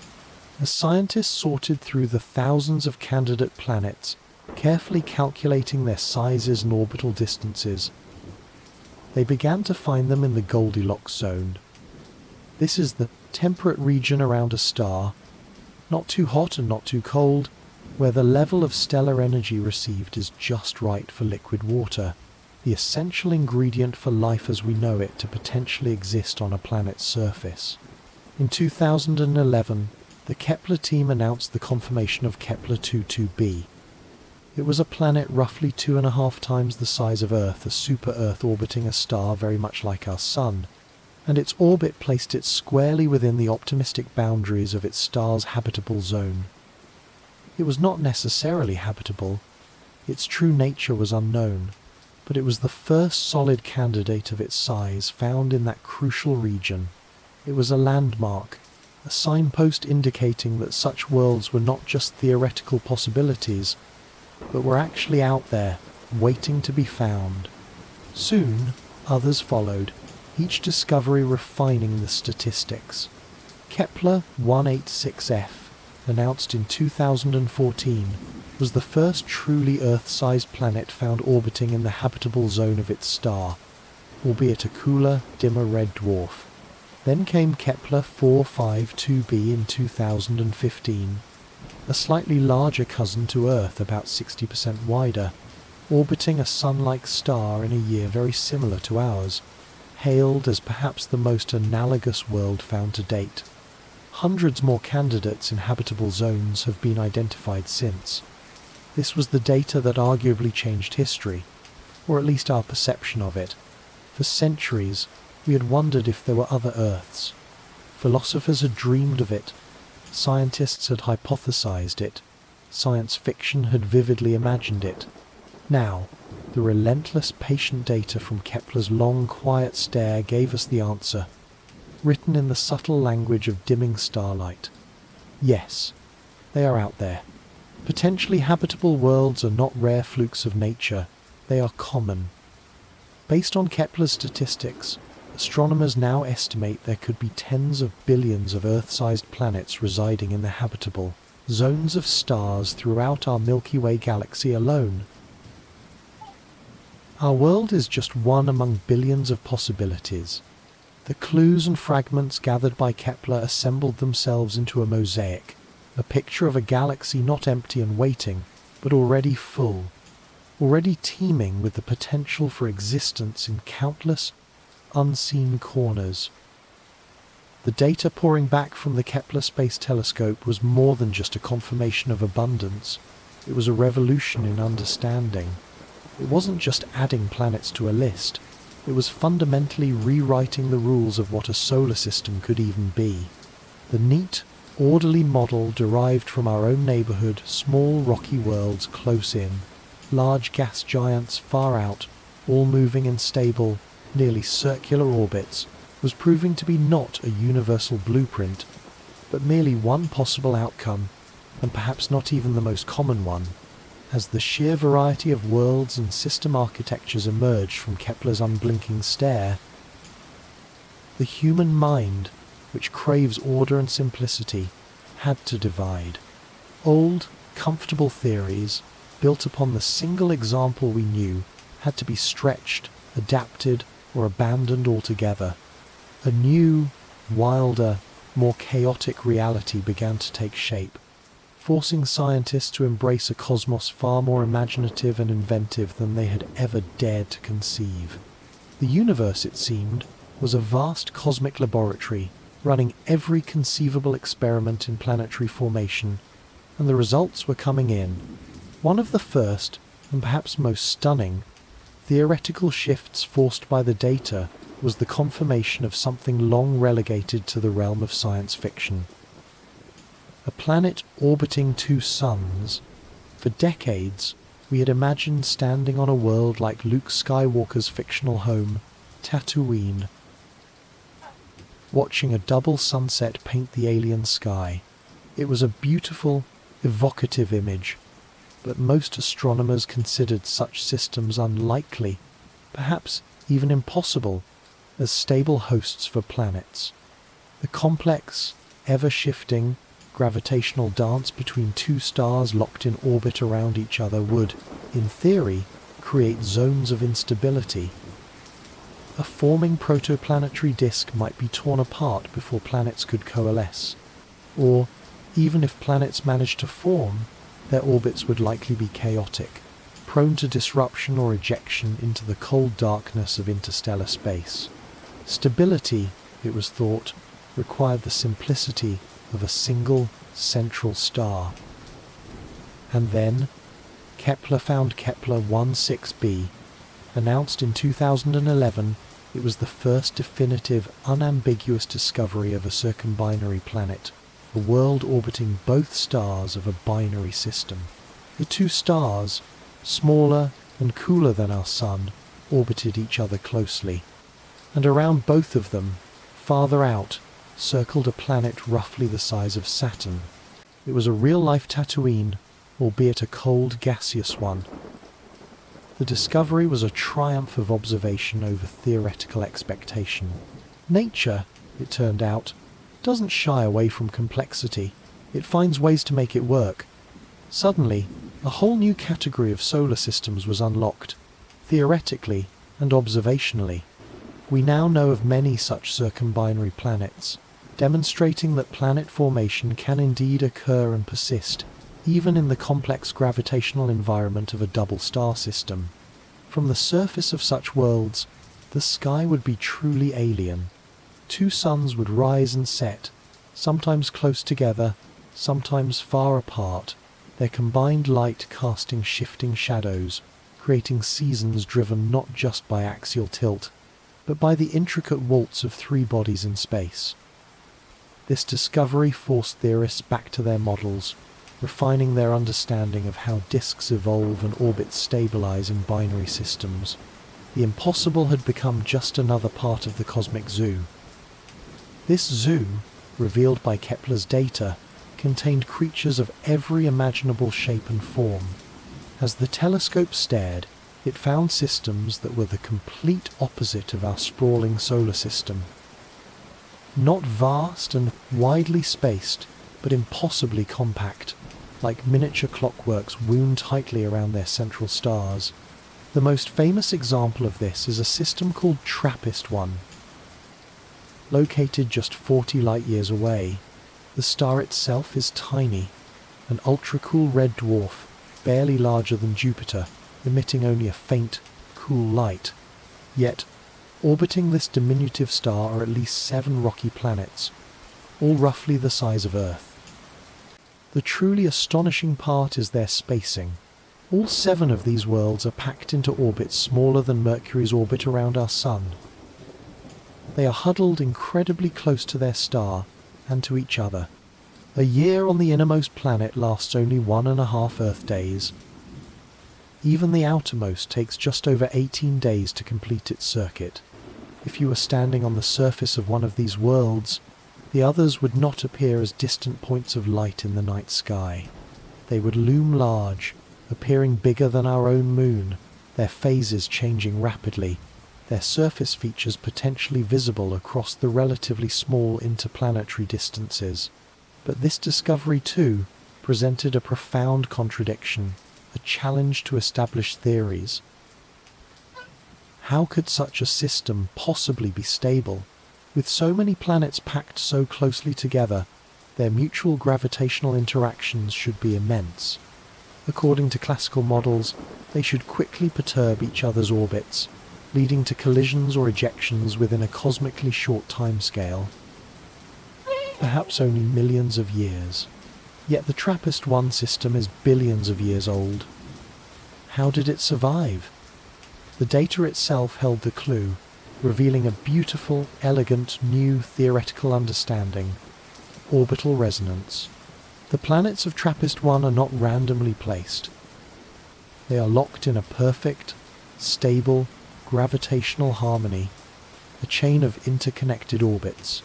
For every 8 times the innermost planet orbits the star, the next one out orbits 5 times, the next 3 times, the next 2, and so on in a precise, repeating mathematical sequence. This steady, rhythmic pattern of gravitational nudges, perfectly timed, prevents the system from tearing itself apart. The gentle, periodic pulls cancel each other out over time, maintaining stability where chaos might be expected. TRAPPIST-1 revealed that solar systems could be built not on wide-open spaces, like ours, but on perfect timing, like a beautifully crafted celestial clockwork. And then, Kepler found the survivors, the rebels,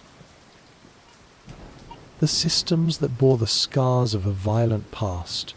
We had always assumed, based on our own system, that planetary orbits were, for the most part, neat, orderly, and nearly circular.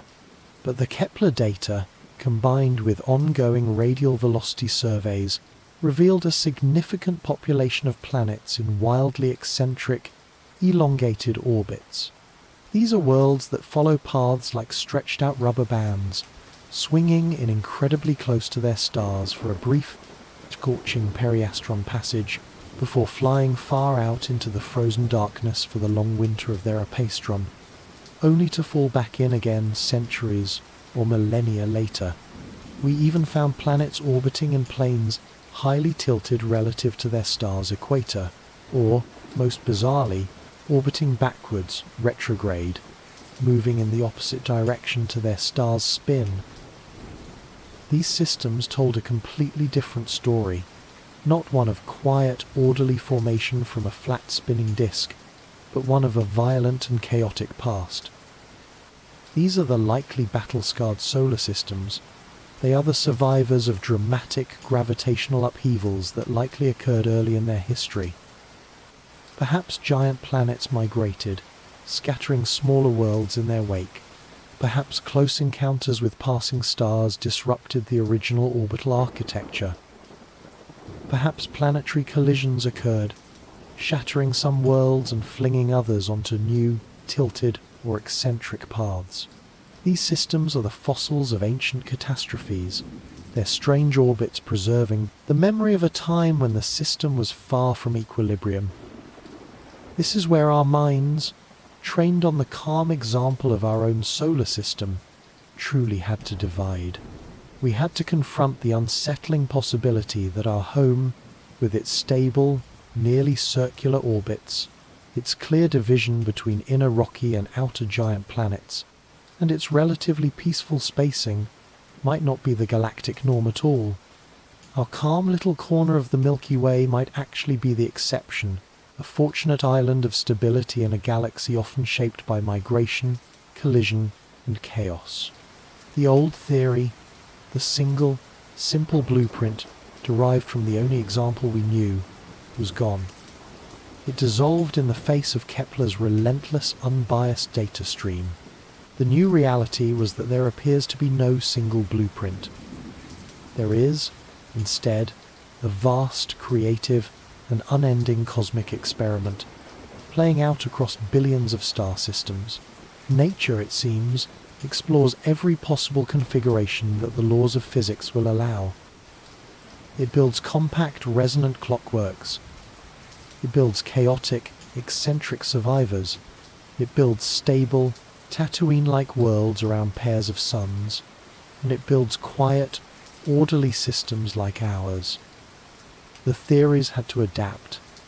Minds had to open. Planetary migration, once a fringe idea proposed to explain the anomaly of hot Jupiters, moved to the center stage of planetary science. It became clear that the movement of planets after their formation is not an exception, but likely a common, perhaps even crucial, part of shaping the final architecture of a system. Models incorporating migration, resonance locking, and gravitational scattering became essential to explain the sheer diversity Kepler had revealed. The intellectual drama was profound. It was a moment of humility, a reminder that our one example, however familiar and precious, is not the universe. It was also a moment of immense excitement. The galaxy was suddenly revealed to be infinitely more interesting, more complex, and more surprising than we had ever known. The cosmic zoo was open, and its inhabitants were teaching us that the rules of creation were far richer and perhaps far stranger than we had dared to imagine. The division of minds was not an end, but a beginning, the start of a new era of theoretical exploration, driven by the need to understand a galaxy teeming with possibilities we were only just beginning to grasp. The Kepler telescope, in its long, silent vigil, had opened up a cosmic zoo, a gallery filled with worlds stranger and more varied than even our most imaginative fiction had conceived. It had revealed a galaxy populated with bizarre architectures, planets circling two suns under alien skies, compact systems of rocky worlds huddled close like siblings around a cool fire, and eccentric giants tracing wild, elongated paths through the dark, relics of ancient gravitational storms. We had discovered, with statistical certainty, that nature's imagination for building solar systems far exceeded our own limited, single example. We had proven, beyond any doubt, that the galaxy was full, teeming, overflowing with planets. But was this truly the question that had driven humanity to look upward for millennia? Was this the mystery that echoed in the quiet spaces between heartbeats when we contemplated our place in the vastness? The human heart does not ache to know, specifically, are there hot Jupiters out there? The human soul does not lose sleep wondering, how many worlds orbit backwards relative to their star's spin? For all of our history, from the very first person who looked up at the scattering of stars and felt a sense of profound wonder and perhaps loneliness, the question has always been simpler, quieter, and far, far more profound. Are we alone? Is there anywhere else like here? This was, and remains, the deeper mystery. Beyond the fascinating statistics of planetary demographics, beyond the cataloguing of strange and wonderful new worlds, we were, and are, searching for something else. We are searching for a reflection. We are looking for a place that feels, in some fundamental way, like home. We are looking, ultimately, for another Earth. To even begin to approach this deeper question, astronomers had to narrow their search significantly. They had to take the thousands of newly discovered planets, this vast and diverse zoo, and filter them through a new, much finer, more discerning lens. This lens was not based on size or mass alone, but on a delicate balance of energy and distance. It had a name that sounded almost like something from a fairy tale, a name that perfectly captured its essence of finding the perfect fit. It was called the Goldilocks Zone. The name, of course, comes from the old children's story of Goldilocks and the Three Bears, of a young girl who wanders into a forest home and finds 3 bowls of porridge. One is too hot, one is too cold, and one, miraculously, is just right. In astronomy, this simple phrase describes a narrow, crucial, and potentially life-sustaining region around every star. It is the zone where the temperature, dictated by the distance from the star and the star's own brightness, is neither too high nor too low. It is the one specific range of orbits where the energy received from the star is gentle enough, balanced enough, to allow for the existence of the single most precious substance we know, the molecule upon which all life on Earth depends, liquid water. Water. H2O. 2 hydrogen atoms bonded to an oxygen atom. It seems so simple, so common, yet its properties are uniquely suited to life as we understand it. It is a powerful solvent, allowing complex molecules to dissolve, interact, transport nutrients, and carry away waste. It remains liquid across a relatively wide range of temperatures, providing a stable medium for chemical reactions. Its high heat capacity helps moderate climate, preventing wild temperature swings. It even has, the strange property of becoming less dense when it freezes, allowing ice to float and insulate the liquid water beneath it, a crucial factor for life surviving in cold environments. Every living thing on our planet, from the smallest microbe to the largest whale, depends utterly on liquid water. So, when we search for potentially habitable planets, water becomes our benchmark, our first, most fundamental requirement. We are not looking for planets, necessarily, in the abstract. We are looking, more specifically, for the potential for oceans, lakes, rivers, for worlds where water might flow freely on the surface. This just right zone, this band of potential liquidity, is a fragile balance. It is a distance, not a fixed place. Its location and width depend entirely on the star itself.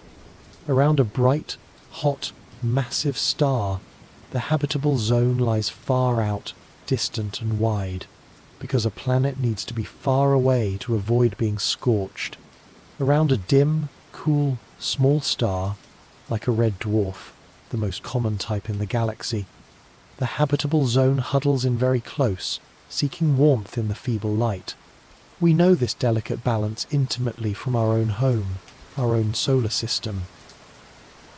It serves as the perfect, cautionary example. Venus, our nearest planetary neighbour toward the Sun, orbits just inside the inner edge of our Sun's habitable zone, receiving about twice as much solar energy as Earth. Today, it is a hellscape. Any water it may have once possessed boiled away long ago. That water vapour, a potent greenhouse gas, trapped more and more heat, triggering a runaway greenhouse effect that turned its surface into a furnace hot enough to melt lead, crushed under an atmosphere 90 times thicker than ours. Venus is the example of too hot. Mars, our neighbour on the other side, orbits near the outer edge of the habitable zone, receiving only about half as much sunlight as Earth. We see clear evidence etched onto its surface dry riverbeds, ancient lake beds, minerals formed in the presence of water that billions of years ago. Mars was warmer and wetter. It likely had rivers, lakes, perhaps even a shallow ocean. It was habitable, at least for a time, but it failed to hold on to that habitability. Being smaller than Earth, its internal heat faded faster. Its core cooled, its protective magnetic field died, and the relentless solar wind gradually stripped away most of its atmosphere. Without a thick atmospheric blanket to trap warmth, the planet grew cold. Its remaining water froze, locked away as ice beneath the dry red dust, or sublimated into the thin air. Mars is the example of too cold, or perhaps too small to stay warm. And then there is Earth, in the middle, receiving just the right amount of sunlight, large enough to maintain a molten core, a magnetic field, and significant geological activity that recycles chemicals and replenishes the atmosphere, possessing an atmosphere thick enough to trap some heat, but not too thick to cause a runaway greenhouse effect. Blessed with vast oceans of liquid water that moderate climate and provide the crucible for life. Not too hot, not too cold, just right. This, then, was the deeper mystery Kepler was built to investigate. Were there other planets, orbiting other stars, that occupied their Goldilocks zone? Were there other worlds positioned at just the right distance to potentially host liquid water? The investigation shifted its focus. Scientists analyzing Kepler's data were no longer just counting the shadows, the transit signals. They were measuring them with extreme care. From the depth of the transit dip, they could determine the planet's physical size relative to its star. From the timing between transits, they could precisely calculate its orbital period, and thus its average distance from its star. Knowing the star's type and brightness, estimated from ground-based observations or Kepler's own data, they could then calculate where its habitable zone should lie. With these crucial pieces of data, planet size, orbital distance, and habitable zone location, they could finally start to identify the candidates they were truly looking for. The small, presumably rocky worlds based on their size, orbiting within that temperate, just right zone. The data, which had already delivered a flood of diverse and unexpected worlds, now began to offer something even more profound. It began to deliver hints of home. In 2011, the Kepler team announced the confirmation of Kepler 2b. As mentioned, it was a super-Earth, about 2.5 times Earth's radius, orbiting a star very much like our Sun in a 290-day year, and its orbit placed it comfortably within its star's habitable zone. We didn't know if it was rocky, or oceanic, or gaseous. We didn't know if it had an atmosphere, but its location was tantalizing. It was the first solid candidate of its kind, the first concrete sign that potentially water-bearing worlds might be common. And once the first one was found, validating the search methodology, others soon followed, each discovery adding another point to the map of galactic possibility. There was Kepler 6-2f, announced in 2013, a world only about 40% larger than Earth, orbiting a star cooler and dimmer than our Sun, placing it near the outer edge of its habitable zone, perhaps an ocean world covered in deep water. Or maybe an ice world just beginning to thaw. Then, in 2014, came Kepler 186f, a landmark discovery. It was the first truly Earth-sized planet, only about 10% larger than Earth, found orbiting within the habitable zone of its star. Its star was a red dwarf, much cooler than the Sun, meaning the planet orbited relatively close in, completing a year in just 130 days. While conditions around red dwarfs present their own challenges like potential tidal locking and stellar flares, existence of an Earth-sized world in a potentially temperate orbit was a profound confirmation. And then, in 2015, Kepler 452b was announced, perhaps the closest analogue to an Earth cousin found at the time. About 60% larger than Earth, it orbited a G-type star very similar to our Sun in a 385-day year, placing it squarely within the habitable zone. Its star was older than ours, suggesting the planet had existed in this potentially habitable state for billions of years. These discoveries, and hundreds of other candidates like them, represented the something bigger, the hidden truth beneath the surface statistics. The galaxy was not just full of planets of every size and type. The relentless data stream from Kepler proved, for the first time in human history, that the galaxy is also full of potential homes. Worlds of roughly the right size, orbiting at roughly the right distance, where the fundamental conditions for liquid water and perhaps life could exist. For centuries, we had wondered, we had dreamed. We had looked up at the silent, distant stars and asked, with a mixture of hope and fear, if there were other Earths out there. The answer was no longer a philosopher's guess, or a poet's hope, or a science fiction trope. It was data, it was statistics, it was the quiet, undeniable testimony of shadows crossing light. The answer was yes, they are out there. They are not rare. They are common. Based on Kepler's findings, statistically, there are likely tens of billions of them in our Milky Way alone.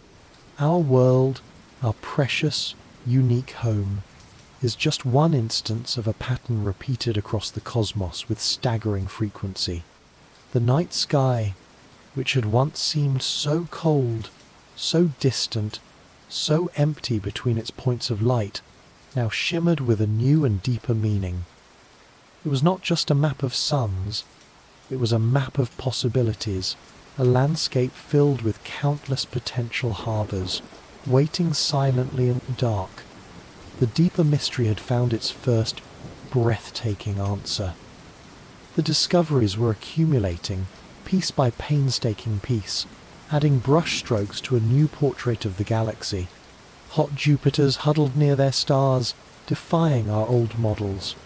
Worlds with two suns painted skies we could only imagine. Compact systems of rocky planets danced in resonant, clockwork orbits, and most profoundly, hidden within the torrent of data, were the whispers of Earth-sized worlds, orbiting quietly within the temperate just right zones of their stars. The Kepler telescope, our unblinking eye in the dark, had provided what was once unimaginable. A growing catalogue of other solar systems, a cosmic zoo brimming with possibilities. But as scientists, astronomers, philosophers, and indeed all of humanity began to sift through this mountain of evidence, this unprecedented harvest of light curves and statistical probabilities, a deeper, more fundamental, and utterly world-changing realization began to emerge. This was the true turning point. It was not the discovery of one more specific planet, however Earth-like or strange. It was not a single, headline-grabbing event. It was something quieter, yet far more profound.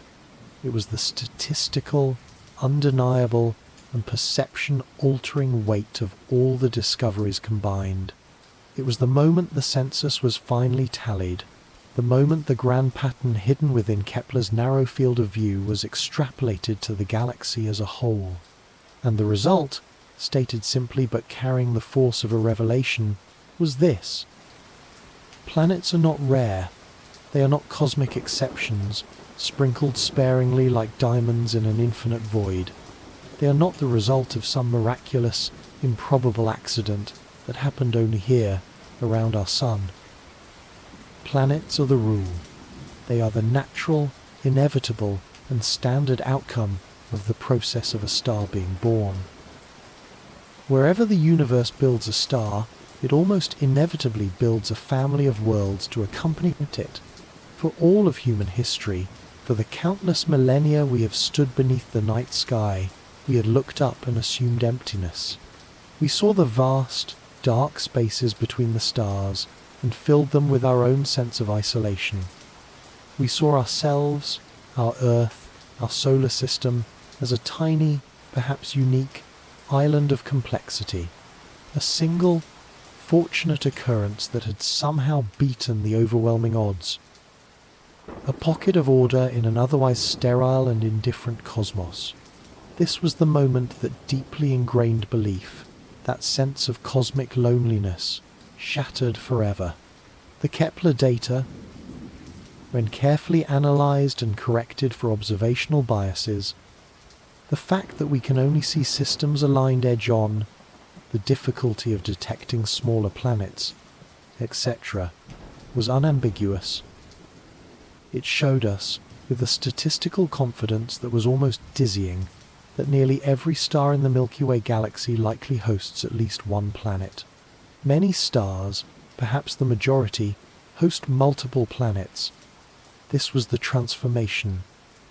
This was the peak in tension, the climax of the investigation. The old question, the one that had haunted philosophers and fueled the dreams of science fiction for centuries, do other solar systems exist, was now, officially and irrevocably, dead.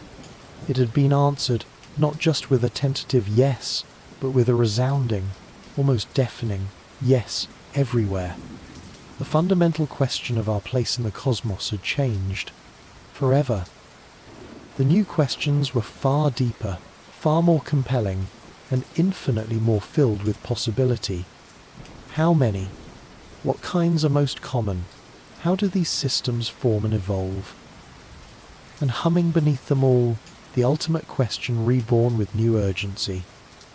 If planets are truly everywhere, how common, then, is life? This realization is the peak of our narrative journey tonight. It is the moment the accumulated tension of centuries of wandering breaks, and our entire worldview undergoes a quiet, irreversible shift. The data pointed toward a conclusion so staggering it stretches the limits of human comprehension. Based on the frequency of planets Kepler found, there are statistically likely more planets than there are stars in our galaxy. Pause for a moment. Let that single, simple statement settle into the quiet spaces of your mind. There are an estimated 100 to 400 billion stars in our Milky Way galaxy. And there are more planets than that. We are talking about, quite possibly, 1 trillion worlds, perhaps more. It is a number so vast it becomes abstract, almost meaningless, until we try to anchor it. Think again of the grains of sand on all the beaches, in all the deserts, on the entire surface of our planet Earth. The number of planets in our one galaxy likely exceeds that number, perhaps by a significant margin. Suddenly, the universe was not a lonely place. It was crowded, incredibly, unimaginably crowded. This turning point forced us, compelled us, to understand why. If planets are this common, this ubiquitous, what fundamental process makes them so? Why is nature so profligate in its creation of worlds? And the answer, emerging from the confluence of Kepler's data and our improving models of star formation, was as simple and elegant as it was profound. Nature does not like to be wasteful. Creation is efficient. When a star is born from the gravitational collapse of a giant molecular cloud, the process is inherently messy. Not all the gas and dust falls into the forming star. A significant fraction, possessing too much angular momentum, settles into orbit around the newborn star, flattening into a vast, spinning, protostellar disk. This disk is not an accident. It is not a rare occurrence. It is a fundamental, almost guaranteed, consequence of the physics of collapse and rotation. And within that swirling disk, filled with microscopic grains of ice, rock, and metal, gravity, time, and chemistry inevitably get to work. Dust grains collide and stick, pebbles form, rocks accumulate, planetesimals grow, sweeping their orbits clear. And eventually, worlds emerge.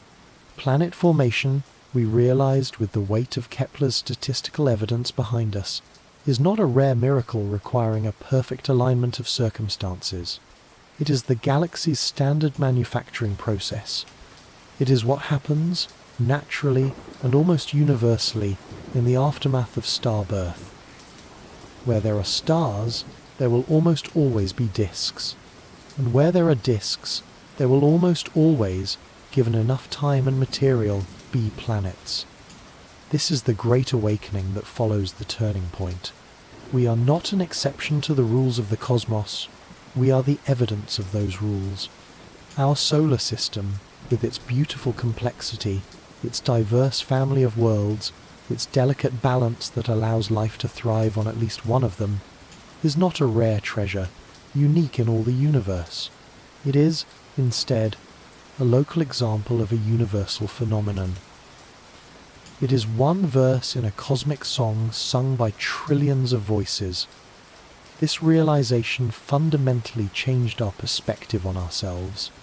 It was, in a sense, the final step in a long, humbling intellectual journey that began when Copernicus moved the Earth from the center. First, we learned the Earth was not the center of the solar system. Then, we learned our sun was not the center of the galaxy, but just one star among billions. Now, with Kepler's census, we learned that our entire solar system is not the unique center of creation, but just one ordinary family residing in a vast, sprawling, densely populated city of stars. This was the climax of the investigation. The galaxy, which had once seemed like a dark, silent ocean, dotted with islands of light, was now revealed to be more like a coral reef, teeming with unseen structures, overflowing with life's potential habitats, saturated with worlds. The implications were staggering, echoing outward into every branch of science and philosophy.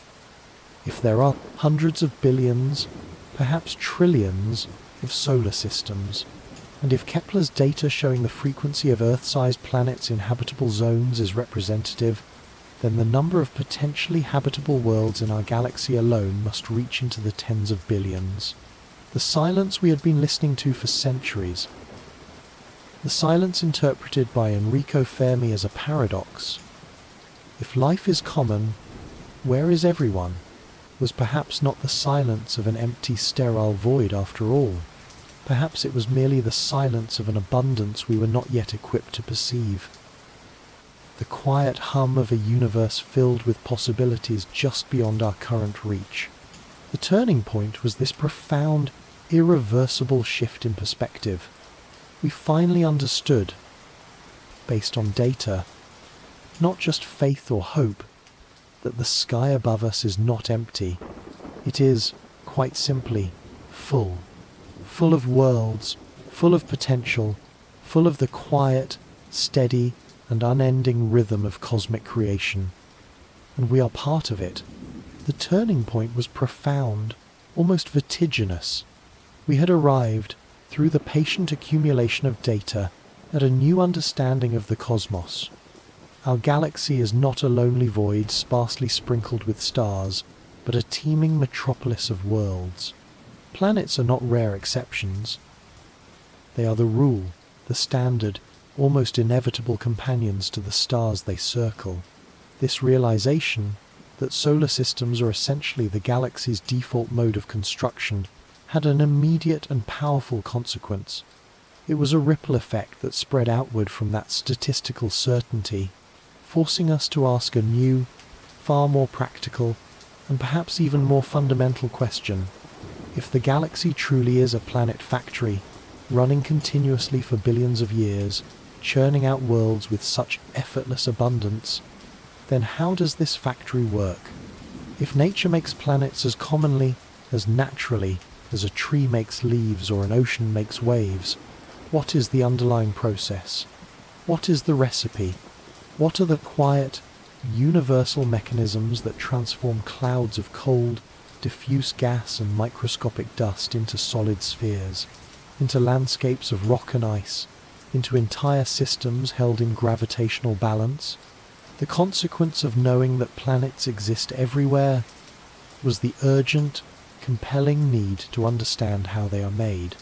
And to do that, we had to embark on a journey in our minds, a journey backward in time and deep into the dark, swirling nurseries where stars and their families are born. We had to visit the cosmic workshop. Our story now moves into the dark, cold, and vast expanses between the stars. It begins deep inside the graceful, luminous spiral arms of our Milky Way galaxy, within enormous, cold, and seemingly empty clouds of molecular hydrogen gas and tiny grains of interstellar dust.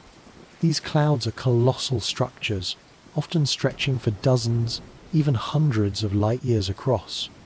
They are far colder than anything on Earth, just a few degrees above absolute zero, and they are incredibly diffuse, far emptier than the best vacuum we can create in a laboratory. Yet, within these cold, dark nurseries lies the raw material for everything that is to come. They are the galaxy's reservoirs of potential. Inside these vast, quiet clouds, gravity begins its slow, patient, and relentless work. Though the gas is spread thin, the clouds contain immense amounts of mass. Over millions of years, tiny, almost imperceptible density fluctuations, perhaps triggered by the shock wave from a distant supernova explosion, the gravitational nudge of a passing star, or simply the cloud's own internal turbulence, can cause small pockets of gas and dust to begin collapsing inward under their own mutual gravity. As a clump of material falls inward, conservation of angular momentum dictates that it must spin, faster and faster, just as a figure skater spins faster when they pull in their arms. This spinning motion naturally flattens the collapsing cloud. The material falls more easily along the poles of rotation than along the equator, gradually settling into a vast, rotating disk, many times larger than our entire solar system. At the very center of this swirling disk, the density and pressure become immense. The core of the collapsing clump grows hotter and hotter as gravitational potential energy is converted into heat. Eventually, the temperature and pressure at the heart reach millions of degrees Celsius, enough to ignite nuclear fusion. Hydrogen atoms begin to fuse together, forming helium and releasing a tremendous flood of energy. A new star is born, a new sun ignites, illuminating the surrounding disk from within. But this stellar birth, as dramatic as it is only the beginning of our story. The real consequence, the part that leads to planets, is what happens in the material left behind, the disk itself. This is the protostellar disk, or sometimes protoplanetary disk, and it is the birthplace of worlds. It is a swirling, turbulent, and complex environment, a vast flattened cloud composed mostly of hydrogen and helium gas, about 98%, mixed with tiny, microscopic grains of silicate rock, metal compounds, and various ices, water, methane, ammonia, all orbiting the newborn star. And it is here, within this spinning, chemically rich cloud, that the universal recipe for a solar system quietly unfolds over millions of years. The process is one of patient, almost accidental construction. It starts incredibly small. At the level of those microscopic dust grains, barely 1/1000th of a millimeter across. These tiny particles, perhaps coated in sticky layers of ice depending on their distance from the star, drift through the gas, occasionally colliding with one another. At low speeds, they simply stick together through electrostatic forces, like dust bunnies accumulating under a bed. Then those slightly larger clumps stick to other clumps. Slowly, painstakingly, dust grows into pebbles. Pebbles collide and merge to form rocks. Rocks accumulate into larger bodies, perhaps kilometers wide, which astronomers call planetesimals. It is a slow, precarious ballet of accretion. If the collisions happen too fast, the objects shatter back into smaller pieces. If they happen too slow, they might just bounce apart. Only within a just right range of relative speeds, gentle enough for merging but energetic enough for encounters to occur, can growth proceed. But as these planetesimals grow larger, a crucial threshold is crossed. A few bodies, through chance collisions, become significantly larger than their neighbours. Once they reach a certain size, perhaps hundreds of kilometres across their own gravity, starts to become a dominant force. They are no longer just passive participants in collisions, they actively begin to pull in smaller objects from their surroundings. Their gravitational reach extends, sweeping their orbital path relatively clean of debris, growing faster and faster in a process called runaway accretion. These are the seeds of planets, the protoplanets. And now, the recipe reveals its most important, discriminating step. The heat and radiation streaming from the newborn star blast through the disk, creating a powerful temperature gradient. Close to the star, it is incredibly hot. Farther out, it becomes progressively colder. This temperature gradient establishes a critical boundary, a location within the disk known as the frost line or snow line. Inside the frost line, typically within a few astronomical units of a sun-like star, somewhere beyond the orbit of Mars in our system, the temperature is too high for volatile compounds like water, ammonia, and methane to exist as solid ice. They remain in gaseous form. The only materials available to build planets in this inner region are the relatively rare, refractory elements, silicate rock and metals like iron and nickel. Because these rocky and metallic building blocks make up only a tiny fraction, perhaps less than 1%, of the total mass of the disk, the planets that form here grow relatively slowly and cannot become extremely massive. This is the consequence that dictates the nature of the inner terrestrial worlds: Mercury, Venus, Earth, and Mars.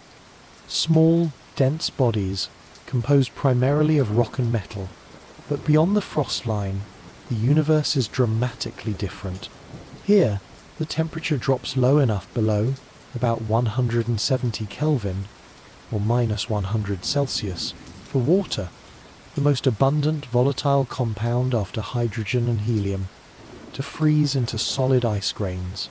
Suddenly, the amount of solid building material available increases enormously, perhaps by a factor of 10 or more. Ice is plentiful. This abundance of solid ice allows planetary cores forming beyond the frost line to grow much, much faster and reach much larger masses than their rocky counterparts in the inner system. A core can potentially reach 10 or even 15 times the mass of the entire Earth in a relatively short period, perhaps only 1,000,000 years or so. And once a core reaches this critical mass, its gravity becomes so overwhelmingly powerful that it begins to pull in, or accrete, enormous quantities of the hydrogen and helium gas that still dominates the surrounding disk. This gas accretion phase can be incredibly rapid, almost a runaway process.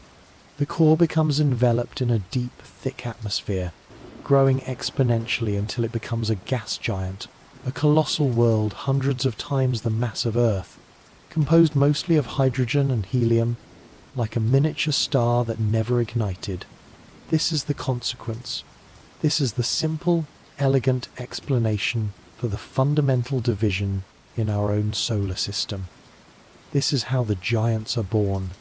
Jupiter and Saturn, in our home system, are worlds that formed beyond the frost line, growing massive cores quickly from the abundant ice, and then gathering vast atmospheres of gas before the young sun's intensifying solar wind eventually blew the remaining gas out of the disk, ending the planet-building era.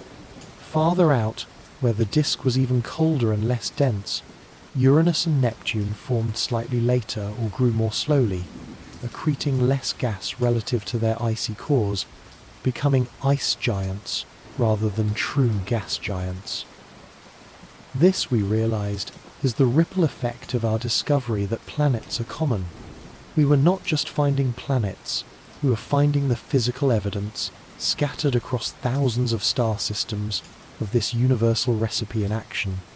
The bewildering variety of worlds Kepler found, the hot Jupiters, the super-Earths, the mini-Neptunes, could now be understood not as contradictions, but as variations on this fundamental theme. The hot Jupiters that had initially caused such confusion were now seen as the likely consequence of this process combined with planetary migration. They formed beyond the frost line, as expected, but then spiraled inward due to interactions with the disk or other planets, ending up in orbits where they never could have formed originally. The abundant super-Earths and mini-Neptunes might represent common outcomes in systems where core growth was efficient, but perhaps gas accretion was halted early, or where migration brought icy cores into warmer regions. The small rocky worlds Kepler found in habitable zones were the consequence of this process playing out in the temperate inner regions, resulting in worlds that formed from rock and metal and, crucially, stayed there, perhaps later acquiring water from icy asteroids or comets delivered from beyond the frost line. The galaxy, it turns out, is indeed a factory. It runs on a simple, elegant, and repeated assembly line played out billions of times over across cosmic history. Vast clouds collapse, stars ignite, disks form, dust aggregates into pebbles, pebbles grow into planetesimals, planetesimals merge into protoplanets, and the frost line dictates whether the final worlds are small and rocky or large and gaseous. The consequence of knowing planets are everywhere is the beautiful, unifying understanding of how they get there. The revelation was complete. The galaxy, once perceived as a vast, dark ocean sparsely dotted with island stars, had been revealed as something far richer, far denser, a teeming metropolis of worlds numbered in the trillions. Planets, we now understood, are not cosmic rarities, but the standard, almost inevitable companions born alongside their stars. And the process that builds them, the quiet choreography of gravity gathering dust into worlds within swirling protostellar disks, is a universal recipe played out across billions of years and countless light years. This new knowledge, this sudden, almost overwhelming awareness of cosmic abundance, was not just a scientific milestone. It was personal. It was philosophical. Its impact resonated backward through time.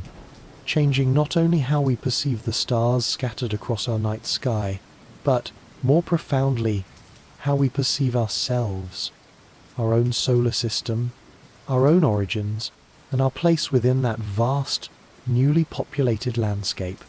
For our entire history, consciously or unconsciously, we had held one model, one example of what a stable, potentially life-bearing solar system looked like, our own.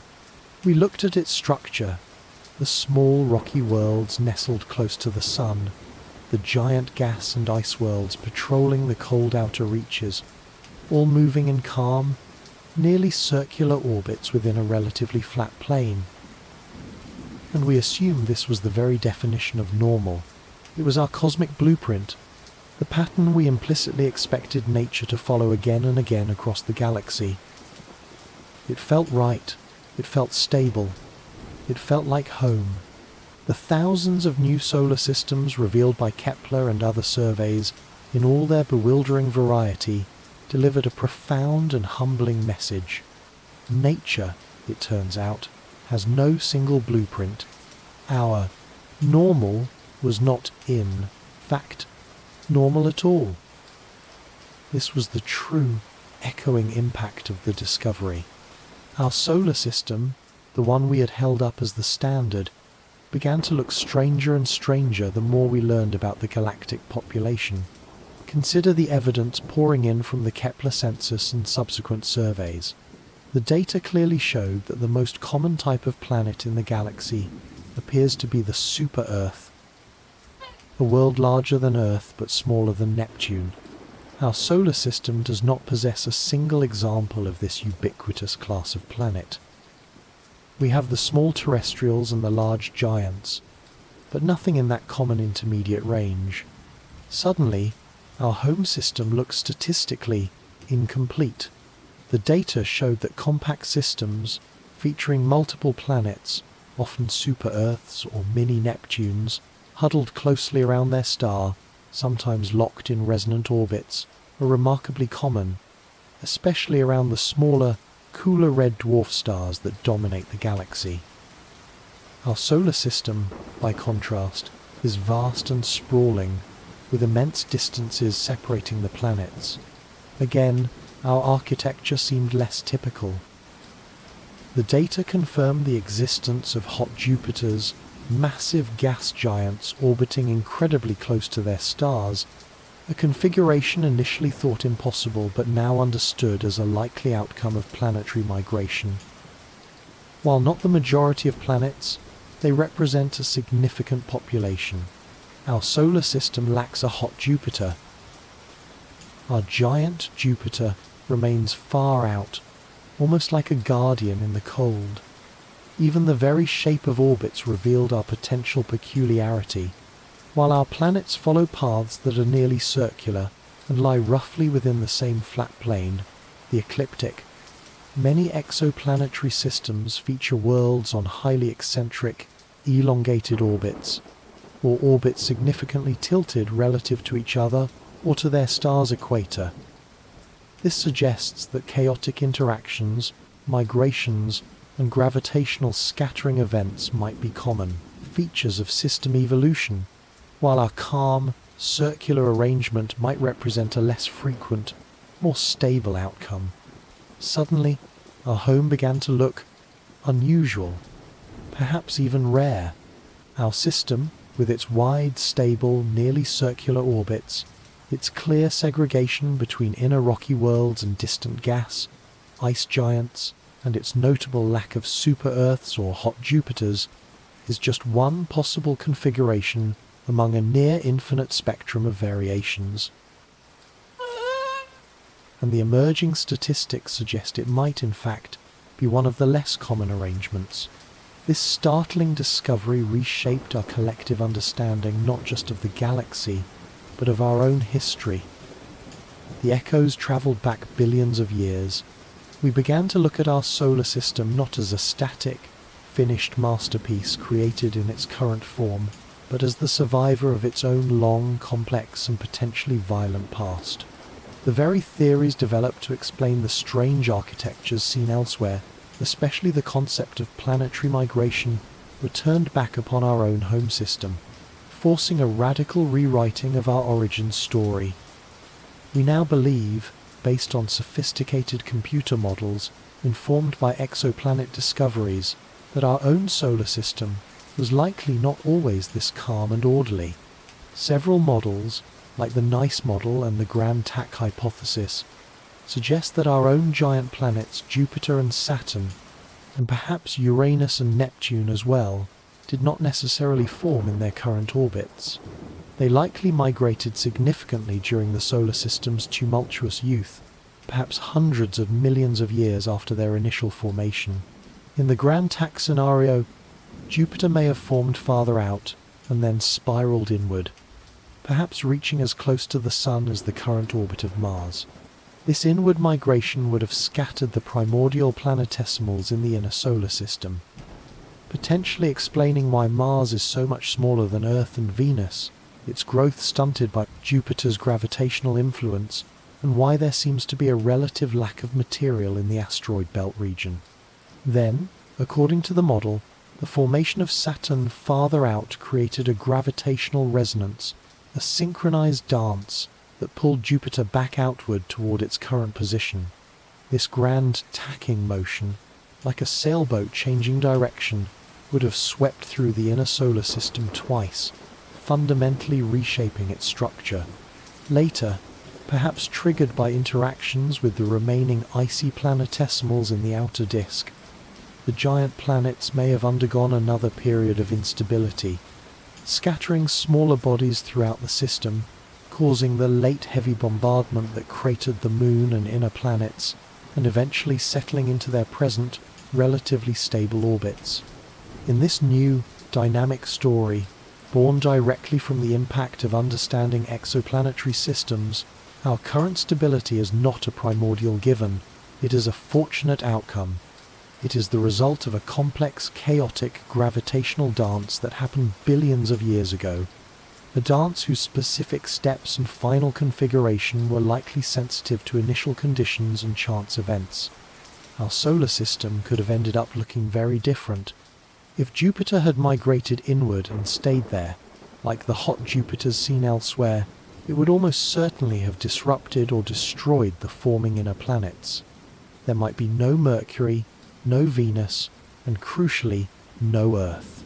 The existence of our calm, habitable world might be a direct consequence of the specific, perhaps rare, gravitational interactions between Jupiter and Saturn that pulled Jupiter back out, clearing the way for the inner system to settle into its current, life-friendly state.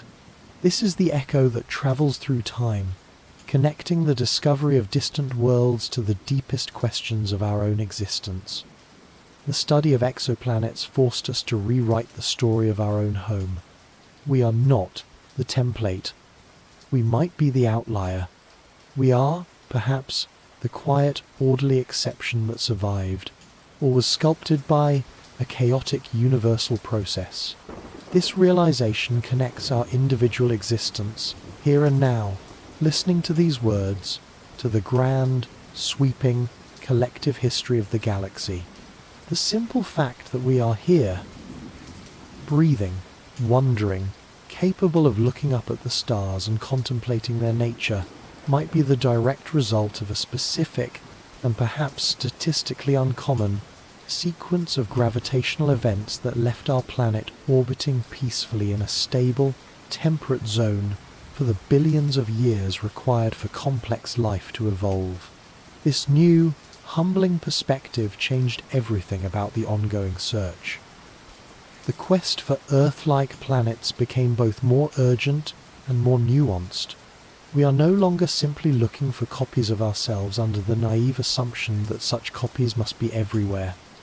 We are, instead, searching for other places that might have won a similar cosmic lottery. Other systems that, through their own unique histories of migration, resonance, and stabilization, managed to achieve the long-term environmental calm necessary for life as we know it to potentially arise and persist. This is the profound legacy of the Kepler mission and the exoplanet revolution it spearheaded. It did not just give us a number, a tally of worlds. It gave us context. It placed our familiar home within the vast, diverse and dynamic landscape of galactic possibilities. Every time we look up at the night sky now, we see it differently. We understand that we are not a lonely miracle adrift in an empty void. We are one peculiar, perhaps fortunate, family residing in a bustling, diverse, and sometimes dangerous galactic neighborhood. The stars are no longer just distant, isolated lights. They are other systems, each with its own unique history etched into the orbits and compositions of its unseen planets, each telling its own story of chaos or calm. This is the true impact, the echo that continues to resonate, a profound and deeply human shift in perspective. We have been humbled, reminded that our definition of normal was merely a reflection of our own limited experience. The universe, in its relentless creativity, explores possibilities far beyond our initial imagining. And within that staggering diversity, the fact that a quiet, stable, and life-bearing world like ours exists at all becomes even more precious, more fragile, and ultimately more wondrous. We have journeyed far across the landscape of discovery, guided by the faint flickers of light and the subtle wobbles of distant stars.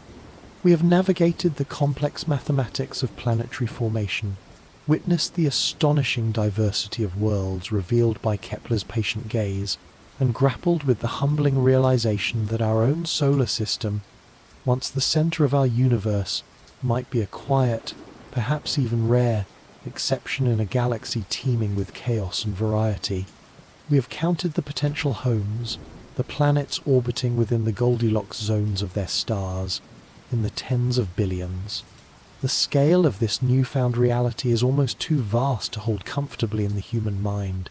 The numbers, hundreds of billions, perhaps trillions of worlds become abstract, losing their emotional weight, like grains of sand slipping through our fingers. And so, after soaring through these immense cosmic vistas, we must return. We must ground this almost unimaginable scale in the one thing that gives it tangible meaning, the one element that initiated this entire quest in the first place. Us. The human element, because behind all the sophisticated data, behind the orbiting telescopes, the complex algorithms, and the precise statistical extrapolations, there beats a simple, ancient, and profoundly human heart. It is the heart of the dreamers who first looked up and wondered. It is the heart of the explorers who risked everything to take that first step beyond the cradle. It is the heart of the quiet listeners who even now point giant ears toward the silence, hoping for a whisper in return.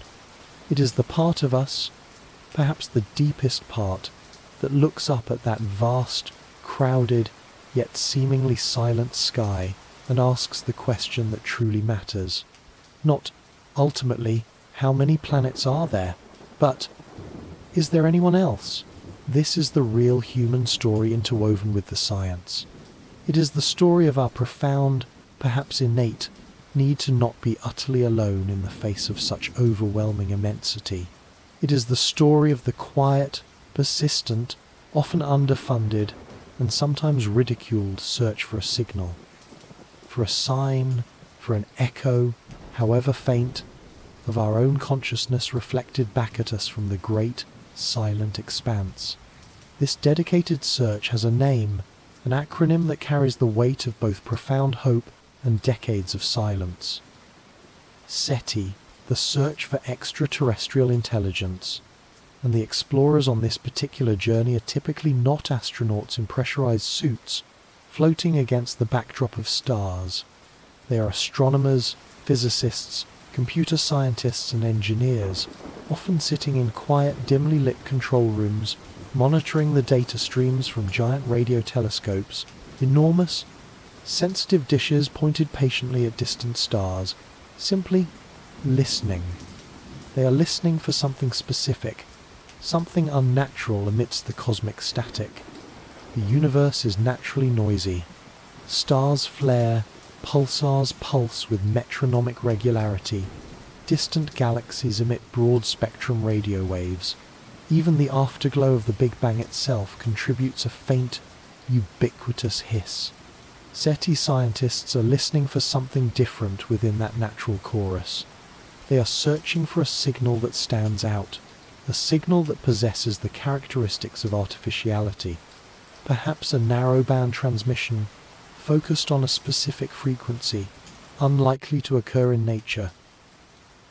Perhaps a repeating, complex, mathematical pattern. Perhaps, simply, a hello sent across the void, a deliberate message waiting to be found. In 1961, a young radio astronomer named Frank Drake attempted to give this vast, romantic, and seemingly intractable question a kind of structure, a way to break it down into manageable, if still largely unknown, pieces. He wrote down what is now famously known as the Drake equation. It is not so much a formula designed to yield a precise numerical answer, as it is a framework for thought, a way to organize our ignorance and guide our search. It reads like a kind of scientific poem, breaking the impossibly large question of how many detectable civilizations might exist in our galaxy right now, into a series of smaller, more approachable, albeit still uncertain factors. The equation typically multiplies together the average rate of star formation in our galaxy, the fraction of those stars that have planets, the average number of planets per star that can potentially support life, the fraction of those planets that actually develop life, the fraction of life-bearing planets where intelligent life evolves, the fraction of civilizations with intelligent life that develop technology capable of releasing detectable signals into space. And finally, the most uncertain and perhaps most poignant factor of all, the average length of time such a civilization releases those detectable signals before it perhaps succumbs to war, environmental collapse, indifference, or simply evolves beyond such communication. Depending on the values you choose to plug into this equation, whether you are an optimist, believing that life arises easily and persists, or a pessimist, believing that the hurdles are immense and perhaps insurmountable, the final answer, none. The number of detectable civilizations can range from thousands, even millions, active in the galaxy right now, down to just one. Us. The Drake equation doesn't give us a definitive answer. What it gives us is a mirror. It reflects our own assumptions, our own hopes, and our own fears about the prevalence and fragility of intelligence in the cosmos.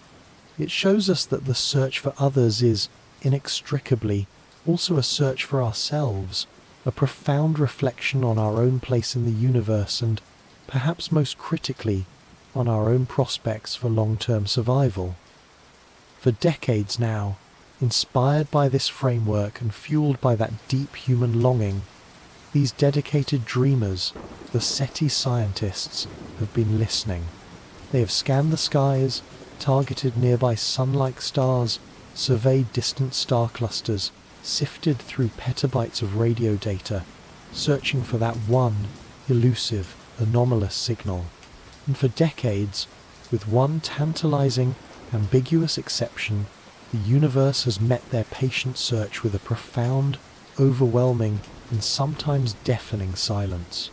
That one exception occurred on a summer night in 1977. An astronomer named Jerry Amon was working on a SETI project at Ohio State University's Big Ear radio telescope.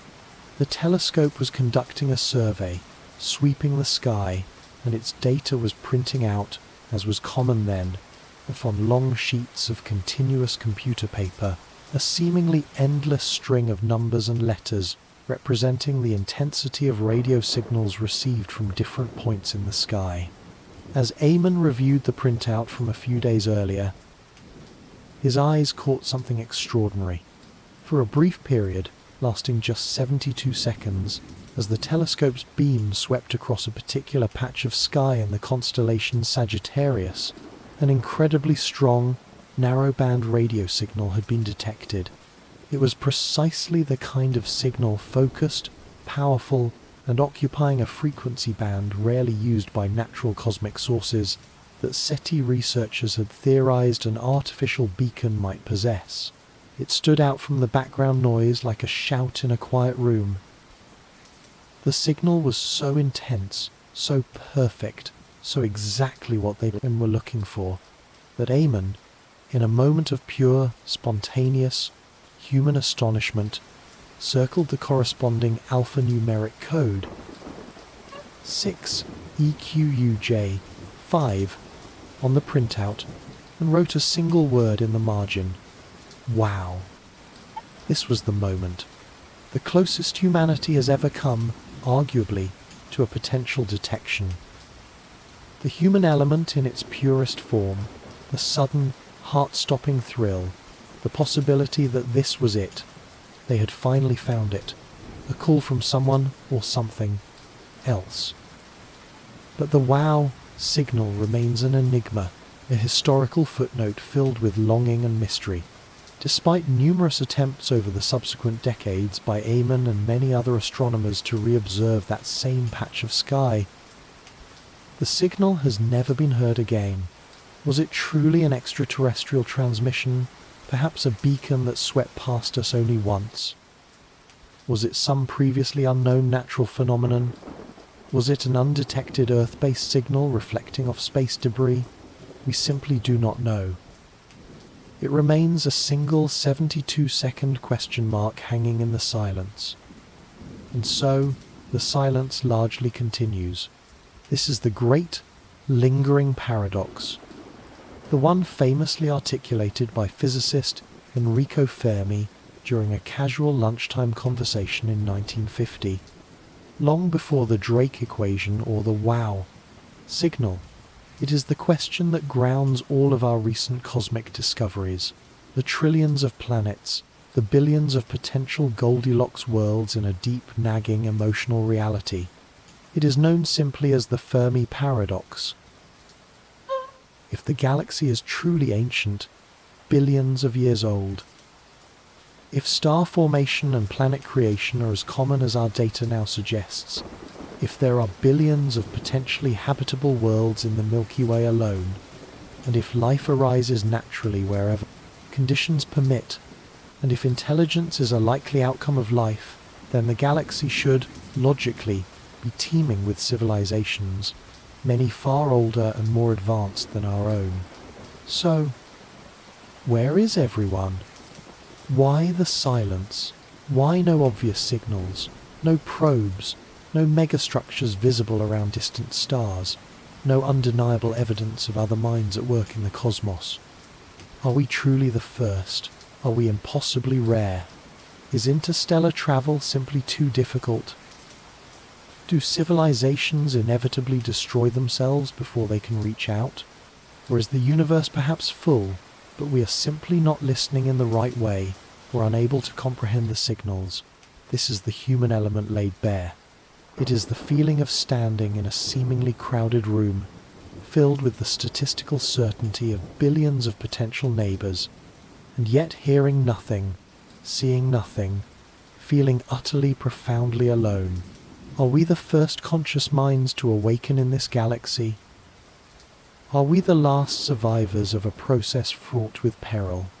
Or is the distance between the islands of life just too vast, the ocean of silence too deep for messages to easily cross? We do not know, and perhaps we never will. But the human element, that innate curiosity, that deep-seated hope for connection, compels us to keep asking, to keep searching, to keep listening.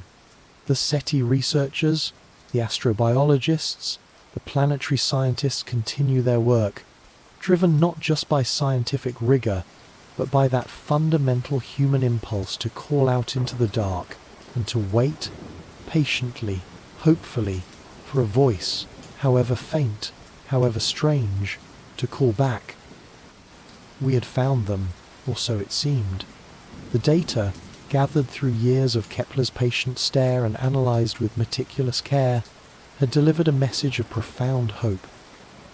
The galaxy is teeming with planets, and among them are billions, perhaps tens of billions, of worlds roughly the size of Earth, orbiting within the temperate Goldilocks zone of their stars. The region where temperatures are just right, not too hot, not too cold, for liquid water, the essential solvent for life as we know it to potentially exist on a planet's surface. The human heart, starved for centuries by the perceived emptiness of the cosmos, was quick to embrace this news. Perhaps too quick. We began to imagine these newly found worlds, these distant points of data, as Earth twins, painting them in our collective imagination with the familiar blues of oceans, the swirling whites of clouds, and the hopeful greens of continents. We had found our neighbours. The great silence was perhaps not empty after all, just distant. The search, it felt to many, was nearing a triumphant conclusion. We were not alone in kind, but this is where the true, often sobering, battle for truth begins. This is where the initial flush of optimism, fueled by statistics and the allure of the just right zone, meets the quiet, persistent, and often harsh opposition. And the opposition in this ongoing story is not a skeptical critic or a doubting philosopher. It is the cold, indifferent, and incredibly complex reality of physics and chemistry, played out across cosmic timescales. The Goldilocks zone is a beautiful, intuitive, and incredibly useful concept. It gives us a starting point, a way to filter the immense number of discovered planets down to a manageable list of worlds that warrant closer attention. But the more we study planet formation, atmospheric science, stellar evolution, and the intricate dance of feedbacks that maintain a stable climate, the more we realize that simply residing within that temperate orbital band is only the very first, and perhaps easiest, requirement for true long-term habitability. It is not a guarantee of life, or even of liquid water. It is merely the potential for liquid water, a necessary but far from sufficient condition. And it turns out, as we learn more about the universe and even about our own solar system's history, that there are many, many ways for a planet situated in that seemingly perfect spot to become, or remain, a sterile nightmare. The battle for truth, the ongoing investigation into what truly makes a world habitable, is this. A. The planet's ability to sustain liquid water and potentially life on its surface is not just about its distance from its star. It is a fragile, ongoing, dynamic struggle. It is a complex symphony, requiring a multitude of factors: the right size, the right atmosphere, the right geology, the right magnetic field, the right timing, and perhaps even the right neighbours all playing in perfect, or at least sufficient, harmony for potentially billions of years. Miss even one crucial note, and the symphony collapses into silence. Our own solar system, right here in our backyard, provides us with two perfect, sobering examples of failure, two worlds residing near or within the just right zone that nonetheless ended up on vastly different, uninhabitable paths. Look again at Venus. It orbits near the inner edge of our Sun's conservatively defined habitable zone, receiving roughly twice the solar energy of Earth. By the simplest definitions, based on distance alone, it should be a warm, perhaps tropical world. Early science fiction often depicted it as a swampy jungle planet, but Venus is not a paradise. It is arguably the most hellish place in the solar system. Why? Its atmosphere. Venus likely started with water, perhaps even oceans, similar to early Earth, but being closer to the Sun, more water evaporated. Water vapor is a potent greenhouse gas. As the atmosphere grew thicker with water vapor, it trapped more heat, causing more water to evaporate, which trapped even more heat in a runaway feedback loop. Eventually, the oceans boiled away entirely.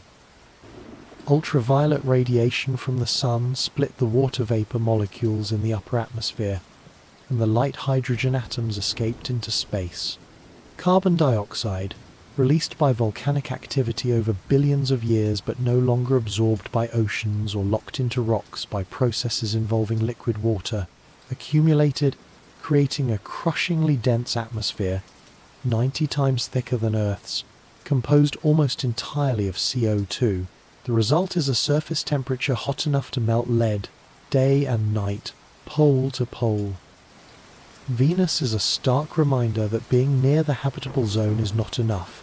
A planet's atmosphere dictates its fate. Now look at Mars, orbiting near the outer edge of the Sun's habitable zone, receiving only about half the sunlight Earth does. We see abundant, undeniable evidence carved onto its surface. Vast, dry riverbeds, deltas where water flowed into ancient craters, minerals like hematite, and clays that form only in the presence of liquid water. Billions of years ago, Mars was warmer and wetter. It almost certainly had a thicker atmosphere, flowing rivers, standing lakes, perhaps even a northern ocean. It was, by all reasonable definitions, habitable, at least for microbial life. But it failed to remain habitable. Why? Its size. Mars is only about half the diameter and 1/10 the mass of Earth. Being smaller, its internal heat from formation and radioactive decay dissipated more quickly. Its core cooled and solidified much earlier than Earth's. A planet's molten convecting core is what generates its global magnetic field. Earth's strong magnetic field acts like a protective shield, deflecting the solar wind, a constant stream of charged particles flowing from the sun around our planet. Mars, having lost its internal dynamo, lost its magnetic shield relatively early in its history. Without that protection, the solar wind slammed directly into its upper atmosphere, stripping lighter atoms like hydrogen from water vapor, and even heavier ones like oxygen and nitrogen, away into space over billions of years. As the atmosphere thinned, its ability to trap heat diminished. The planet grew colder. Water froze or sublimated away. A world that once held the potential for life became a cold, dry, frozen desert under a thin, nearly pure carbon dioxide sky. Mars reminds us that habitability requires not just the right location, but also the right mass and the enduring protection of a magnetic field. Two planets, both residing in or near the Sun's just right zone. Two worlds that, billions of years ago, might have looked far more similar to Earth than they do today. Two worlds that are now sterile, at least on their surfaces, hostile wastelands. This is the opposition. This is the harsh, sobering truth that tempers the initial excitement of finding billions of Goldilocks planets. Location is just the first filter. True. Sustained habitability is a far more complex and fragile achievement, and this problem, this gap between potential habitability, being in the zone, and actual habitability, possessing all the necessary conditions, becomes even more pronounced when we consider the most common types of planets and stars Kepler found. The vast majority of stars in our Milky Way galaxy are not G-type stars like our Sun. They are smaller, cooler, dimmer M-type stars, commonly known as red dwarfs. These stars make up perhaps 70 to 80% of the galactic stellar population, and Kepler's data, along with subsequent surveys, has shown that red dwarfs are prolific planet builders, often hosting multiple small rocky worlds. Because red dwarfs are so much cooler and fainter than the Sun, their habitable zone, the region where a planet could potentially maintain liquid water, is located much, much closer to the star, often closer than Mercury orbits our Sun. This extreme proximity creates several profound challenges for habitability, forming a significant part of the opposition. First, any planet orbiting that close to its star is almost certainly tidally locked by the star's gravity, just as our moon is tidally locked to Earth. This means the planet rotates synchronously, showing the same face to its star at all times. One hemisphere would be trapped in perpetual scorching daylight, while the other side would face eternal, frozen night.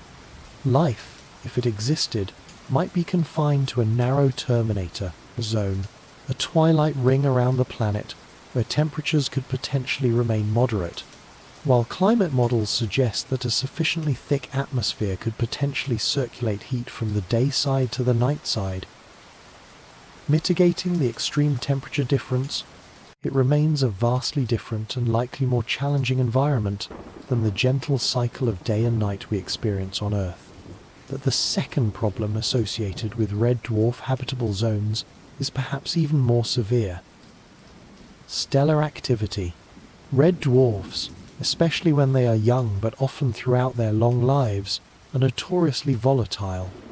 They are prone to frequent and powerful stellar flares, sudden, intense bursts of X-rays, ultraviolet radiation, and high-energy charged particles, far more energetic relative to their size than the flares produced by our Sun.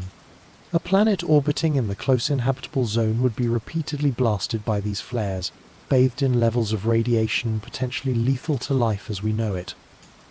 Over time, these relentless flares, combined with the star's strong stellar wind, could strip away a planet's atmosphere entirely, boil off its oceans, and sterilize its surface, even if it started with promising conditions.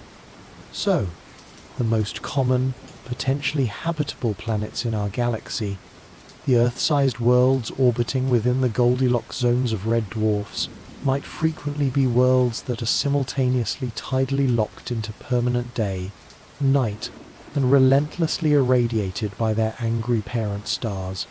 This is a major part of the opposition, a significant hurdle in the statistical argument for widespread life. And there is one final, inescapable truth that forms the ultimate opposition, a truth rooted in the very nature of stars themselves. Stars evolve. They change over time. As stars like our Sun fuse hydrogen into helium in their cores, they gradually grow hotter and brighter over billions of years. This means that the habitable zone around a star is not fixed in place forever. It slowly, inexorably, migrates outward as the star ages and brightens. Earth's current comfortable, temperate position within the Sun's habitable zone is, therefore, temporary on cosmic timescales. Our Sun has already brightened by about 30% since the solar system formed 4.5 billion years ago. Earth's climate has managed to adapt thanks to complex geological and biological feedback loops, like the carbon cycle, that have adjusted the atmosphere's greenhouse effect over time. But this balancing act cannot last forever. In perhaps another billion years or so, the Sun will have grown bright enough that Earth will receive too much energy. Our oceans will begin to evaporate at an accelerated rate. The increasing water vapor will trigger a runaway greenhouse effect, similar to what happened on Venus. Our planet will become too hot for liquid water, too hot for life as we know it. We will become, inevitably, another Venus. This is the ultimate opposition, the quiet resistance of time itself. Habitability is not a permanent address, but a fleeting condition. A planet might spend billions of years within the habitable zone, only to be pushed out as its star evolves, or a planet might form outside the zone and only enter it later in its star's life.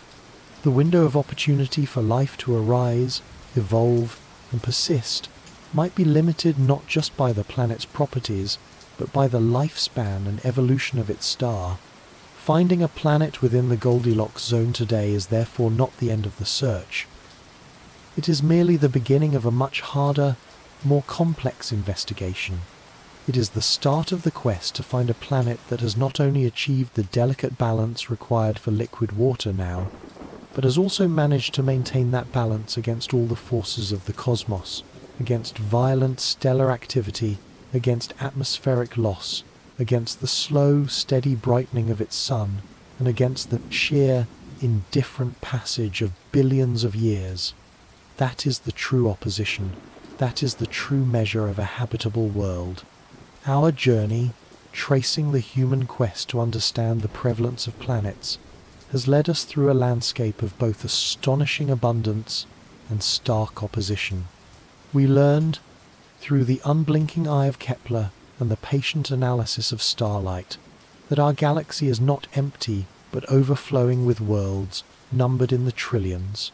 We refined our search, focusing on the delicate Goldilocks zone, the temperate band around each star where liquid water, the presumed solvent of life, might exist. And we found that even within this narrow definition, billions of potentially habitable worlds likely orbit their suns.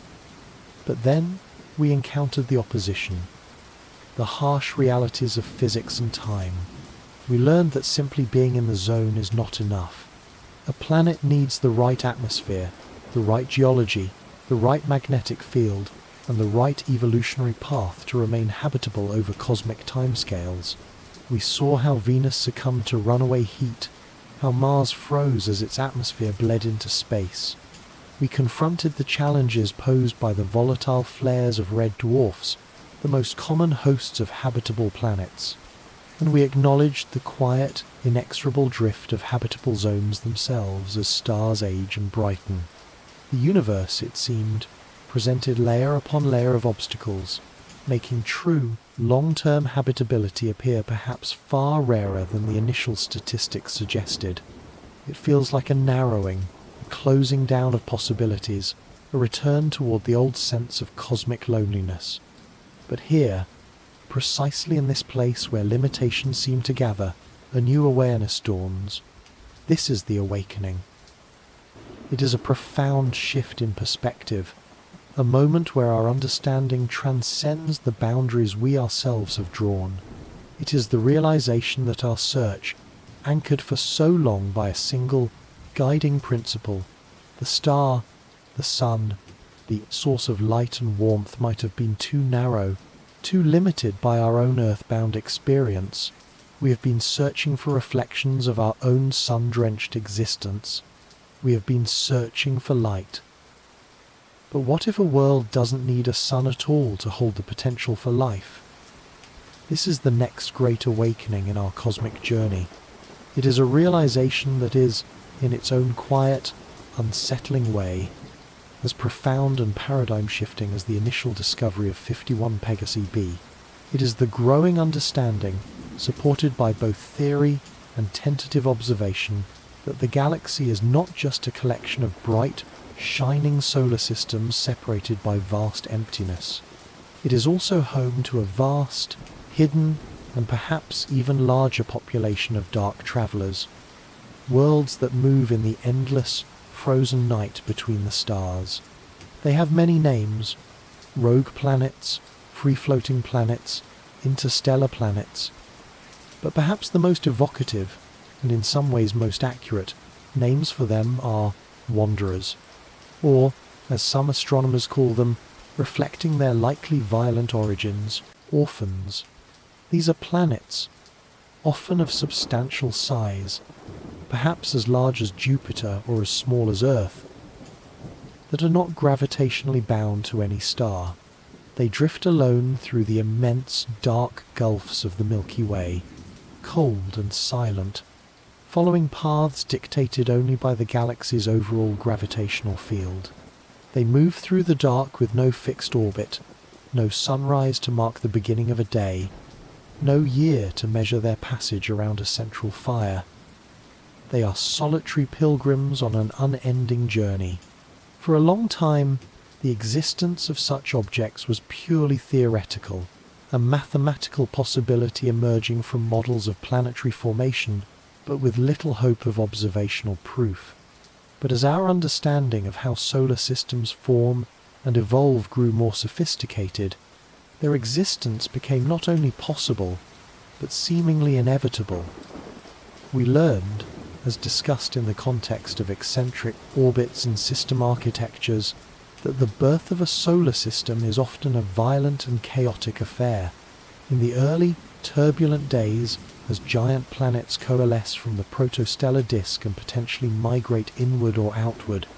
Their immense gravity interacts powerfully, reshuffling the orbits of smaller, forming worlds. In this complex gravitational dance, played out in the crowded nursery of a young solar system, it is relatively easy for a smaller planet, perhaps one the size of Mars or Earth, or even a larger gas giant, to have a close encounter with a more massive sibling. Such an encounter can act like a gravitational slingshot, accelerating the smaller body to speeds exceeding the system's escape velocity. It gets flung away, ejected, thrown out of its home system with such force that it breaks free from the gravitational pull of its parent star forever. This is where these orphans likely come from. They are the lost children of chaotic solar systems, casualties of the gravitational billiards that sculpt the final arrangement of worlds. And based on the frequency with which these ejections occurred in computer simulations of planetary formation, there should be billions, perhaps even trillions of them. When scientists ran these complex models, trying to replicate the formation of systems like our own and those seen elsewhere, these ejection events happened constantly, almost as a matter of course. The models suggested, startlingly, that for every stable planet that remains in orbit around its star, several others might be cast out during the system's turbulent youth. If that ratio holds true across the entire galaxy, averaged over billions of years of star formation, then the Milky Way could be filled with a hidden, unseen population of wanderers that vastly outnumbers the stars themselves. A vast, invisible ocean of solitary worlds drifting in the dark. But how do you find such an object? How do you detect a planet that has no sun to orbit? No light to reflect, no wobble to induce in a visible star? How do you see an object that is impossibly small on a cosmic scale, colder than the deepest earthly winter, and drifting through complete and utter darkness? You don't look for the planet itself. You look, once again, for its gravity. The primary technique used to hunt for these elusive objects relies on one of the most subtle and beautiful predictions of Einstein's theory of general relativity: the bending of light by mass. It is called gravitational microlensing. Einstein showed that a massive object, whether it's a star, a black hole, or even a planet, warps the fabric of space-time around it. This warped space-time acts like a lens. If an invisible rogue planet happens to pass almost perfectly in front of a distant, unrelated background star, its gravity will bend the light rays coming from that background star, focusing them toward Earth. For a brief, precious moment, perhaps a few hours or days, depending on the mass of the planet and the precise alignment, the distant background star will appear to get significantly brighter and then fade back to its normal state, following a very specific, characteristic pattern or light curve. From the shape and duration of this brightening event, astronomers can deduce the mass of the invisible object that passed by, acting as the gravitational lens. These microlensing events are incredibly rare. They require a near-perfect alignment between the observer, Earth, the invisible foreground object, the rogue planet, and a distant background star, an alignment that occurs purely by chance as objects drift through the galaxy. To find them, astronomers must monitor the brightness of millions of stars simultaneously, night after night, looking for those characteristic fleeting brightenings. And they have found them. Collaborative projects like OGLE, Optical Gravitational Lensing Experiment, and MOA, Microlensing Observations in Astrophysics, which monitor dense star fields toward the center of our galaxy, began detecting short-duration microlensing events that could not be easily explained by stars or brown dwarfs. In 2011, a study analyzing years of such data announced the detection of a population of objects consistent with the mass of Jupiter that appeared to be unbound to any star. Later observations and analyses found evidence for smaller lensing events, potentially caused by Neptune mass or even Earth mass wanderers. The orphans were real. The theoretical predictions were being confirmed by observation. This awakening, this confirmation of a vast population of dark worlds, changed our map of the galaxy once again. We had to add a new, immense, and largely invisible environment to our understanding. The vast spaces between the stars, which we had always implicitly assumed were fundamentally empty, are not empty at all. They are populated. They are home to potentially trillions of hidden worlds, silently drifting. These worlds would be cold beyond comprehension on their surfaces, exposed to the near absolute zero temperature of interstellar space. Without a star to warm them, any atmosphere would freeze and collapse onto the surface as snow or ice. They would seem utterly hostile to life, and yet, are they truly, completely dead? This is where the awakening deepens into a profound new possibility for habitability. A planet, especially a large one, generates its own internal heat, even in the absence of a star.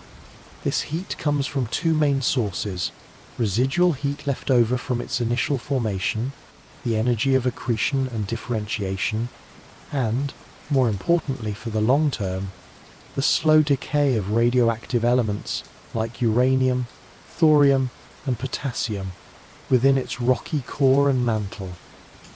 On Earth, this internal heat drives plate tectonics and volcanism. On a rogue planet, adrift in the interstellar cold, this faint internal warmth would normally radiate away quickly. But what if the planet possessed a thick, insulating outer layer?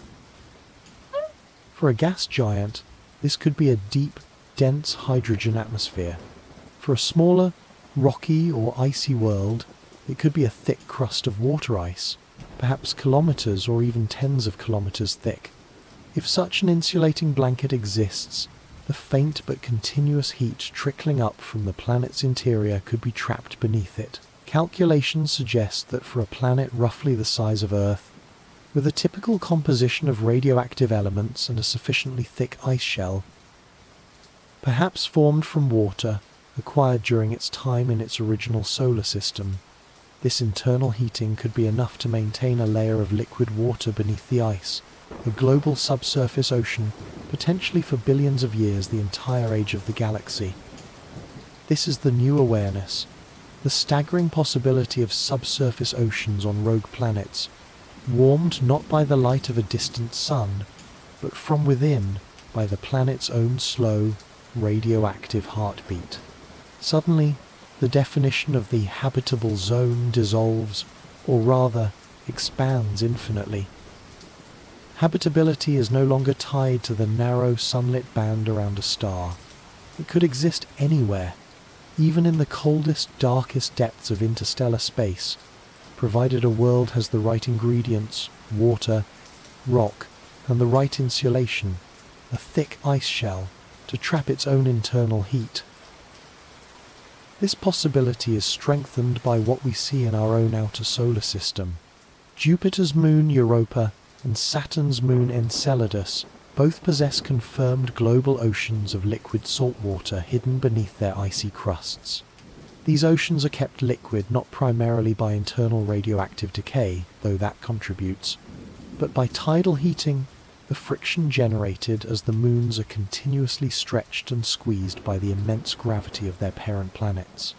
These moons prove that liquid water, and potentially habitable environments, can exist far from the sun's warmth, powered by alternative energy sources.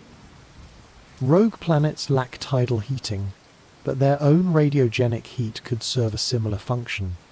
If life can arise using chemical energy rather than sunlight, like the ecosystems found around hydrothermal vents on Earth's ocean floor, then these dark, hidden oceans on rogue planets could potentially be among the most numerous habitats in the galaxy. The galaxy, we are learning through this awakening, is not just a collection of lights. It is a place of profound, hidden depths, of unseen possibilities unfolding in the dark. The awakening is the realization that our sun-centric perspective may have blinded us to the true scale and variety of cosmic habitability. The universe might be far more capable of nurturing life, or at least the conditions for it, in far more places than our initial Goldilocks dreams allowed. The wanderers, the orphans, drifting in the eternal night, might not be dead after all. They might be carrying secrets, perhaps even life itself, silently through the dark. Our cosmic journey, in search of the answer to how many planets are in our galaxy, has brought us to a place of profound and humbling perspective. We began with the hook, the impossible idea that every star is a sun, potentially hosting its own family. We charted the history of our understanding, from ancient dreams to the first faint detections. We witnessed the flood of discoveries from Kepler, revealing a galaxy saturated with worlds of every imaginable kind. We narrowed our focus to the Goldilocks zone, the temperate band where liquid water might exist, and found billions of potential harbours. We faced the sobering opposition, the harsh realities of stellar flares, atmospheric loss, and the slow evolution of stars that complicate true habitability. And then came the awakening. The realization that habitability might not require a sun at all, that countless orphan planets might drift in the interstellar dark, potentially nurturing hidden oceans warmed from within.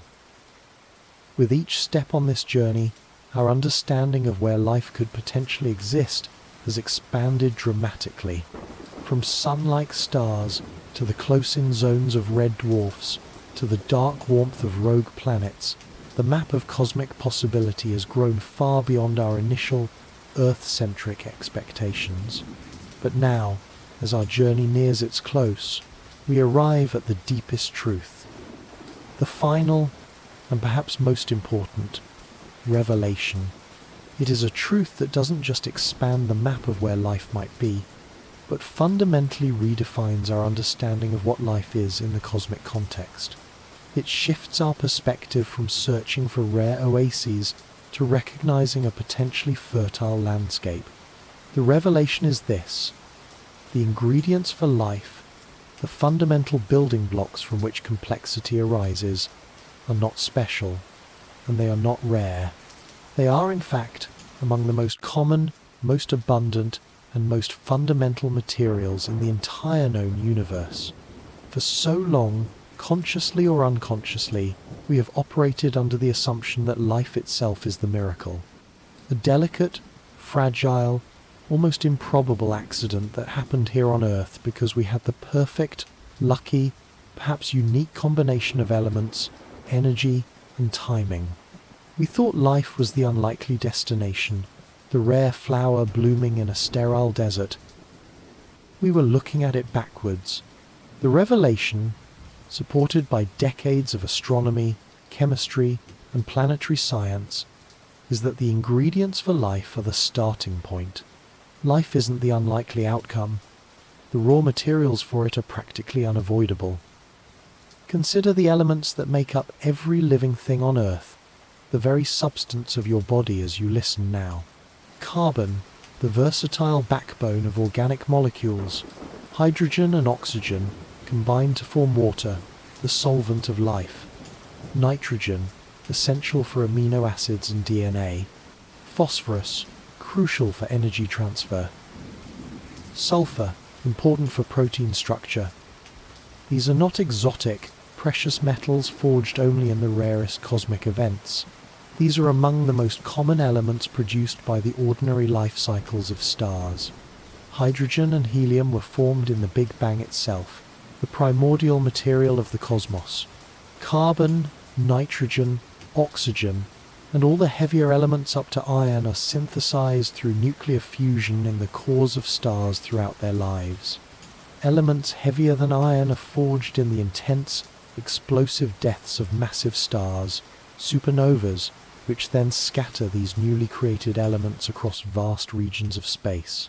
This means that the very elements required for life as we know it are constantly being produced, constantly being recycled, and constantly being mixed into the gas and dust clouds from which new stars and new planets form.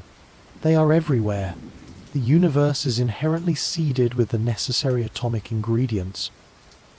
But the revelation goes deeper than just the elements. It turns out that these abundant elements don't just exist passively. Under the conditions found in space, they spontaneously begin to assemble themselves into more complex structures. They want to form molecules. They want, in a chemical sense, to become life's precursors. When astronomers point radio telescopes deep into interstellar space, into the vast, cold, dark molecular clouds where new stars and planets are actively forming regions like the Orion Nebula, they don't just detect simple molecules like water, H2O, or carbon monoxide, C. They detect a stunning and growing zoo of complex organic molecules. These are molecules based on carbon chains, the very foundation of biochemistry. We find alcohols like methanol and ethanol. We find aldehydes and ketones. We find complex hydrocarbons. We find sugars like glycolaldehyde, a simple sugar related to ribose, a key component of RNA. We even find amino acids like glycine, the simplest of the 20 amino acids that form the basis of all proteins in life on Earth, detected in comets and potentially present in interstellar clouds. This is the core of the revelation. The basic building blocks of life are not made on planets after they form. They are synthesized in space, in the cold, dark, diffuse environments of interstellar clouds, long before planets even exist. These complex organic molecules become incorporated into the dust grains within these clouds. When these clouds collapse to form new stars and protostellar disks, these organic rich dust grains become the very material from which asteroids, comets, and planets accrete. This means that new planets are not born sterile, waiting for some improbable spark to create complexity. They are born preceded. They are delivered from day one, with a rich inventory of the organic molecules needed to begin the journey toward life. Asteroids and comets, remnants of that early formation process, continue to deliver these organic molecules and water to planetary surfaces throughout their history, as evidenced by the analysis of meteorites found on Earth, many of which contain amino acids and other complex organics. Life, we are learning, is perhaps not a miracle that happens to a planet under perfect conditions. It might be a more natural, almost inevitable, cosmic process. It might be a fundamental property that matter expresses when the conditions, like the presence of liquid water and an energy source, are right, utilizing the pre-existing, universally available ingredients. The universe provides the raw materials abundantly and ubiquitously. Life, perhaps, simply provides the pattern, the self-organization. This profound truth, this shift from seeing life's ingredients as rare to seeing them as commonplace, was not solely discovered by looking billions of light years away into distant nebulae. It was powerfully reinforced, brought home with startling clarity, by exploring our own cosmic backyard, particularly the icy moons orbiting the giant planets of our outer solar system. For decades, our search for life beyond Earth was overwhelmingly focused on Mars, and on the concept of the Goldilocks zone planets orbiting at the right distance from their star for liquid water to exist on their surfaces, warmed by sunlight. But then our robotic explorers sent back data from the moons of Jupiter and Saturn that shattered this sun-centric view. Consider Europa, one of Jupiter's large Galilean moons. It is, on its surface, a barren ball of water ice, orbiting far outside the Sun's traditional habitable zone, locked in a deep, seemingly permanent freeze. Its surface temperature is incredibly cold, around minus 160 degrees Celsius. And yet, beneath its cracked, geologically young, icy crust, we have overwhelming evidence from magnetic field measurements, surface geology indicating movement, and the detection of plumes erupting of a vast global ocean of liquid salt water. This ocean may contain more liquid water than all of Earth's oceans combined, and it has likely existed for billions of years in direct contact with a rocky silicate mantle below. We found a similar, perhaps even more dramatic, story at Enceladus, a tiny, shimmering moon of Saturn, only about 500 kilometers in diameter. It too is covered in bright, clean ice.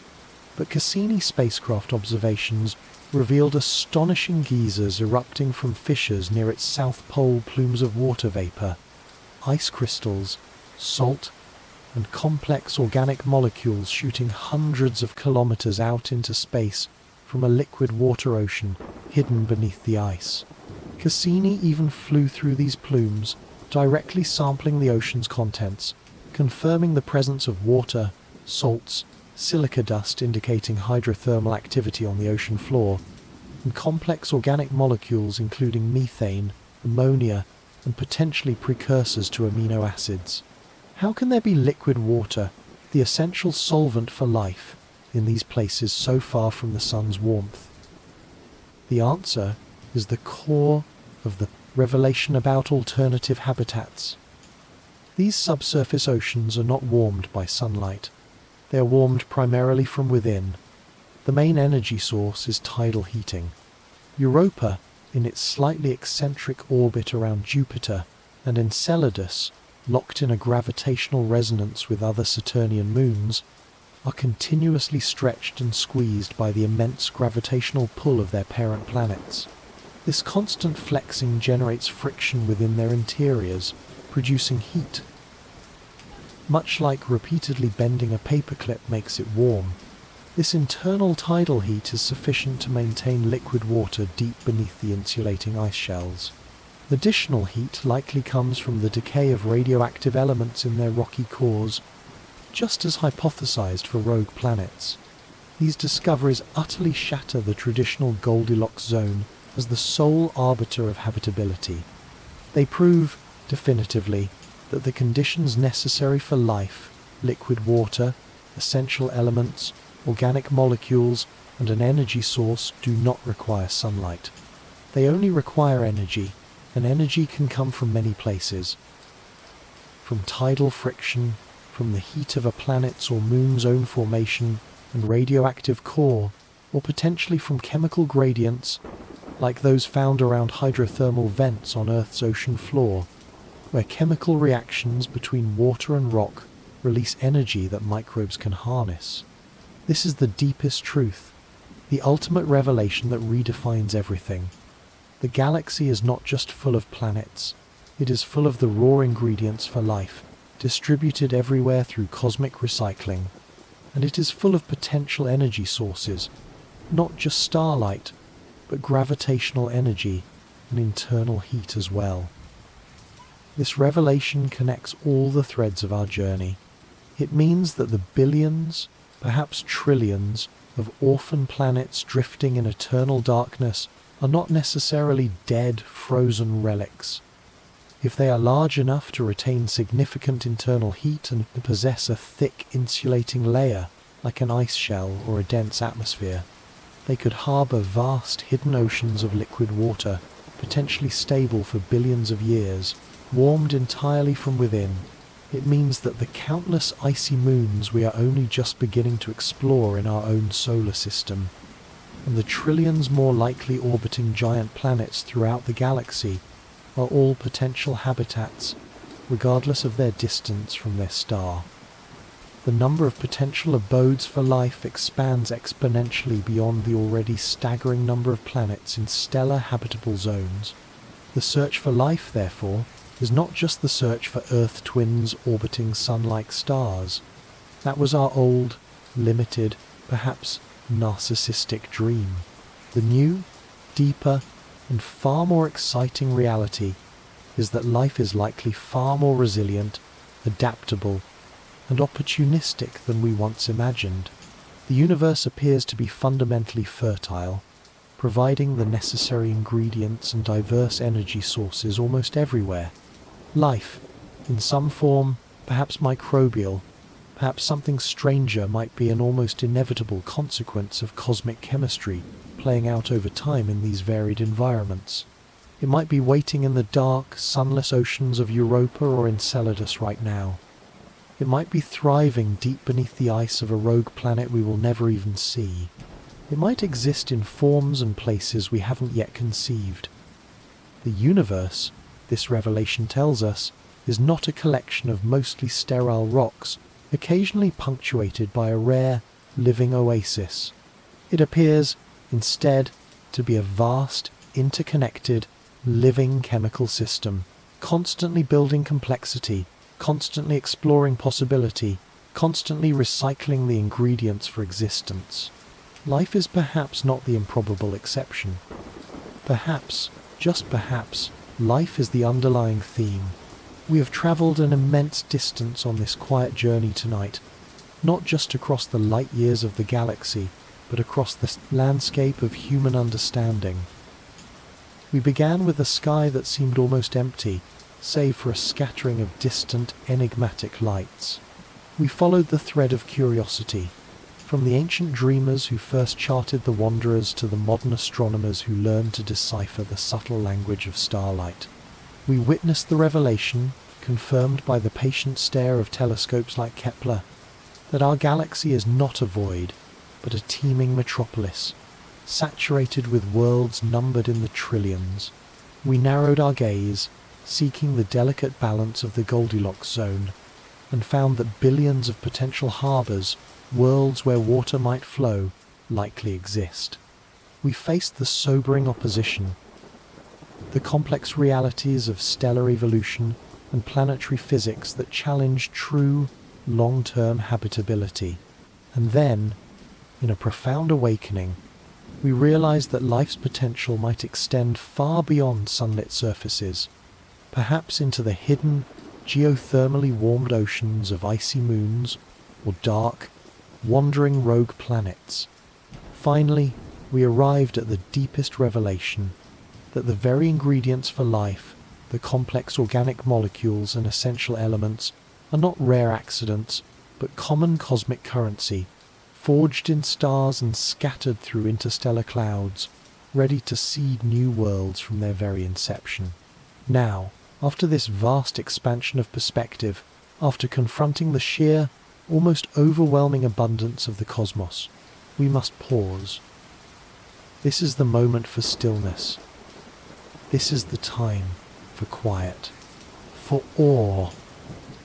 It is the moment to gently step back from the data, from the staggering numbers, from the intricate theories, and simply reflect on what it all means.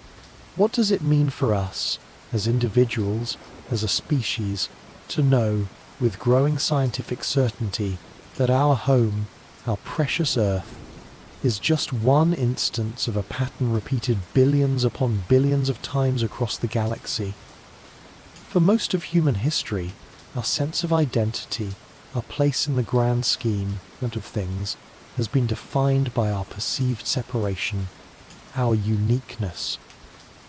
We believed we were at the center of creation, the focal point around which the perfect, unchanging heavens revolved.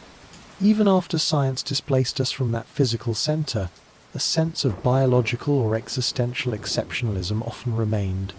This belief, while perhaps comforting in its clarity, made us feel special, but it also, in a profound way, made us feel profoundly alone. We were the solitary actors on a vast, empty stage. This journey, this unfolding revelation of cosmic abundance, has taught us the opposite. The final, most intimate reflection is not on our newfound smallness, but on our undeniable connection. We are not separate from the cosmos, peering in from the outside like visitors at a zoo. We are, and have always been, inextricably inside it. We are woven into its fabric. You are, right now, in this moment, in the Milky Way. You are not just on Earth, contained within its thin, fragile atmosphere. You are a passenger, riding on a planet that is itself moving at hundreds of thousands of miles per hour, in a vast, slow orbit around the galactic center. The galaxy is not out there, a distant spectacle viewed through a telescope. It is right here. It is the very space you occupy. The faint band of light you might see arching across a truly dark night sky is not something separate. It is the view from within, looking into the dense, star-filled plane of our own galactic disk. The stars above you are not strangers across an impassable void. They are your neighbors, distant, yes, but part of the same immense, gravitational structure, the same cosmic city. This is the first, and perhaps most profound, reflection offered by this journey. A fundamental shift in perspective from inherent isolation to inherent belonging. The second reflection deepens this connection, moving it from location to substance. When we look up at the stars, or even just contemplate their existence, it is easy to feel a sense of profound otherness, a separation based on scale and composition. They are giant balls of burning gas. We are small, fragile creatures of water and carbon. But this separation, too, is an illusion. There is no fundamental distance in material origin. The universe is not just around you. Its history and its substance are within you. Consider the atoms that make up your body right now. The iron in your blood, the vital element that allows hemoglobin to capture and transport oxygen to your brain, enabling you to think these thoughts, was not created on Earth. It was forged, element by slow element, through nuclear fusion in the intensely hot, high-pressure core of a massive star that lived, burned, and then died, perhaps in a spectacular supernova explosion, billions of years before our own sun and solar system even began to form. The calcium in your bones and teeth, giving structure to your form. Also stellar fusion, the carbon that forms the versatile backbone of every organic molecule in your cells, the very basis of life as we know it, created in the hearts of stars. The oxygen you are breathing in this moment, combined with hydrogen to form the water that makes up most of your body. Born in stellar furnaces, every atom within you, heavier than the primordial hydrogen and helium formed in the Big Bang, was meticulously synthesized inside a star, then cast out into the interstellar medium through stellar winds or explosive supernovae, enriching the cosmic clouds. Those enriched clouds then collapsed, billions of years later, under gravity's patient pull, to form our sun, our planet, and eventually, through processes we still strive to fully understand, the first life. You are, in the most literal, physical, and scientifically undeniable sense, made of stardust. You are recycled stellar matter. You are the ashes of long-dead suns, gathered up by gravity and time, and organized, temporarily, into this complex, conscious, breathing form. You are not just living in the galaxy is living in you. And this breathtaking realization leads directly to the final, most awe-inspiring reflection. For almost all of its 13.8 billion year existence, the universe, including our Milky Way galaxy, has been a vast, intricate, and utterly unthinking system. It has followed the precise, elegant, and impersonal laws of physics, gravity, electromagnetism, thermodynamics, quantum mechanics in silence. Stars were born from collapsing clouds, burned through their fuel, and died, sometimes gently, sometimes violently. Planets formed from the leftover debris, orbiting in predictable paths. Galaxies collided and merged, matter clumped, energy flowed, space-time expanded. All of it unfolded without awareness, without consciousness, without reflection. And then, on at least one small rocky planet, orbiting one ordinary star in one quiet corner of this vast, unthinking structure, something extraordinary happened. That stardust, Those recycled atoms forged in ancient stellar fires organized themselves in such a way that they woke up. The matter that was once dispersed in a cold interstellar cloud, the matter that perhaps constituted the core of a long-dead star, learned to see. It built complex biological eyes from those very same recycled atoms: carbon, hydrogen, oxygen, nitrogen, and, through those eyes, looked out at the very stars, the very galaxy that had created it. The galaxy, through us, is finally becoming aware of itself. This is the meaning.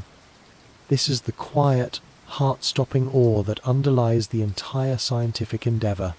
When you look up at the night sky and you wonder, what is out there? How many worlds? Are we alone? You are not a stranger asking a question about a foreign landscape. You are the universe asking a question about itself through a tiny, temporary, but exquisitely complex arrangement of its own substance. You are the means by which the cosmos is beginning to reflect upon its own vast, intricate, beautiful, and often mysterious existence. Our search for other worlds, our relentless quest to understand the galaxy and its contents, are listening for signals from other minds. It is not an act of intrusion or conquest. It is, perhaps, a form of cosmic remembering. It is a family reunion, spread across unimaginable scales of time and space. It is the galaxy searching for, and perhaps slowly beginning to recognize, itself. In the face of this profound connection, this deep, material, and cognitive interwovenness, the sheer number of planets and stars, the trillions upon trillions, almost become secondary. The true meaning, the source of quiet awe, is found not in the quantity, but in the quality of this relationship. The atoms that make the most distant star visible only as a faint smudge in our largest telescopes are the same kinds of atoms that make up your hand, your heart, your brain. We are not just living in the universe, subject to its laws. We are the universe, currently experiencing itself subjectively, locally, temporarily, and in that deep, resonant reflection, the feeling of being small, insignificant, or cosmically lonely begins to dissolve. It is replaced perhaps by a profound and peaceful sense of belonging, a sense of being utterly, completely and beautifully at home in the vast, silent, starlit expanse. Our quiet reflection has brought us to a place of profound connection. We have journeyed from a sense of cosmic isolation to an understanding of inherent belonging, realizing that we are not merely observers of the galaxy, but integral parts of it. We have felt the echo of ancient starlight within our very bones, acknowledging that the atoms composing our bodies were forged in stellar furnaces long ago, scattered across the void, and gathered again to form this world, this life. We have recognized ourselves as the means by which the universe, after billions of years of silent unfolding, is beginning to become aware of its own vastness and beauty. This deep, resonant understanding, this shift from separation to participation, is perhaps the greatest personal legacy of our search for other worlds. But there is another legacy, one that extends beyond the internal landscape of awe and into the tangible, measurable structure of the cosmos itself. It is the legacy written not just in feeling, but in fact. It is the story of how our quest to understand the prevalence of planets has, in turn, given us a new, far grander, and more intricate map of home. The question, how many planets are in our galaxy, ultimately led us back to another fundamental question. Where, exactly, are we within this structure? The enduring legacy of our journey is this new cosmic geography, this detailed, evolving understanding of our specific place, our address, within the immense and dynamic city of stars we call the Milky Way. We now know our home galaxy with a clarity previous generations could only dream of. The Milky Way is a barred spiral galaxy, a vast, majestic, swirling disk of stars, gas, and dust, estimated to be at least 100,000 light-years across, perhaps significantly more. Imagine light, the fastest thing in the universe, taking 100 millennia just to cross from one edge to the other. Within this structure reside somewhere between 100 and 400 billion stars, each a potential sun, each likely hosting planets. This cosmic city has distinct neighborhoods, a complex architecture shaped by gravity and time. At its heart lies a dense, elongated bar-shaped structure feeding into a central bulge, composed primarily of older, reddish stars, all orbiting in a tightly packed swarm around a supermassive black hole named Sagittarius A times Sagittarius A star. This central region is a place of intense gravitational forces, high radiation levels, and frequent stellar interactions, a chaotic downtown, beautiful but perhaps less, conducive to the quiet stability needed for life to persist over billions of years. Surrounding this core is the galaxy's main feature, the thin disk. This is where the majority of the galaxy's stars, gas, and dust reside. Organized into magnificent spiral arms, these arm structures like the Perseus arm, the Scutum Centaurus arm, the Sagittarius arm, are not solid structures like the spokes of a wheel. They are density waves, regions where gas and dust are temporarily compressed as they move through the disk, triggering bursts of new star formation. The bright, young, blue stars that trace the spiral patterns are like the whitecaps on an ocean wave, marking the crest of compression before they drift onward. This disk is the galaxy's engine of creation, the place where stars and their planetary systems are continually being born.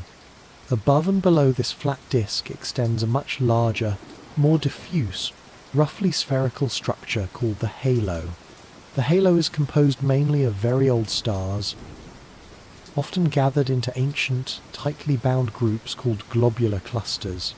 These stars formed early in the galaxy's history, when the universe contained fewer heavy elements, and they follow long, looping, often tilted orbits around the galactic center.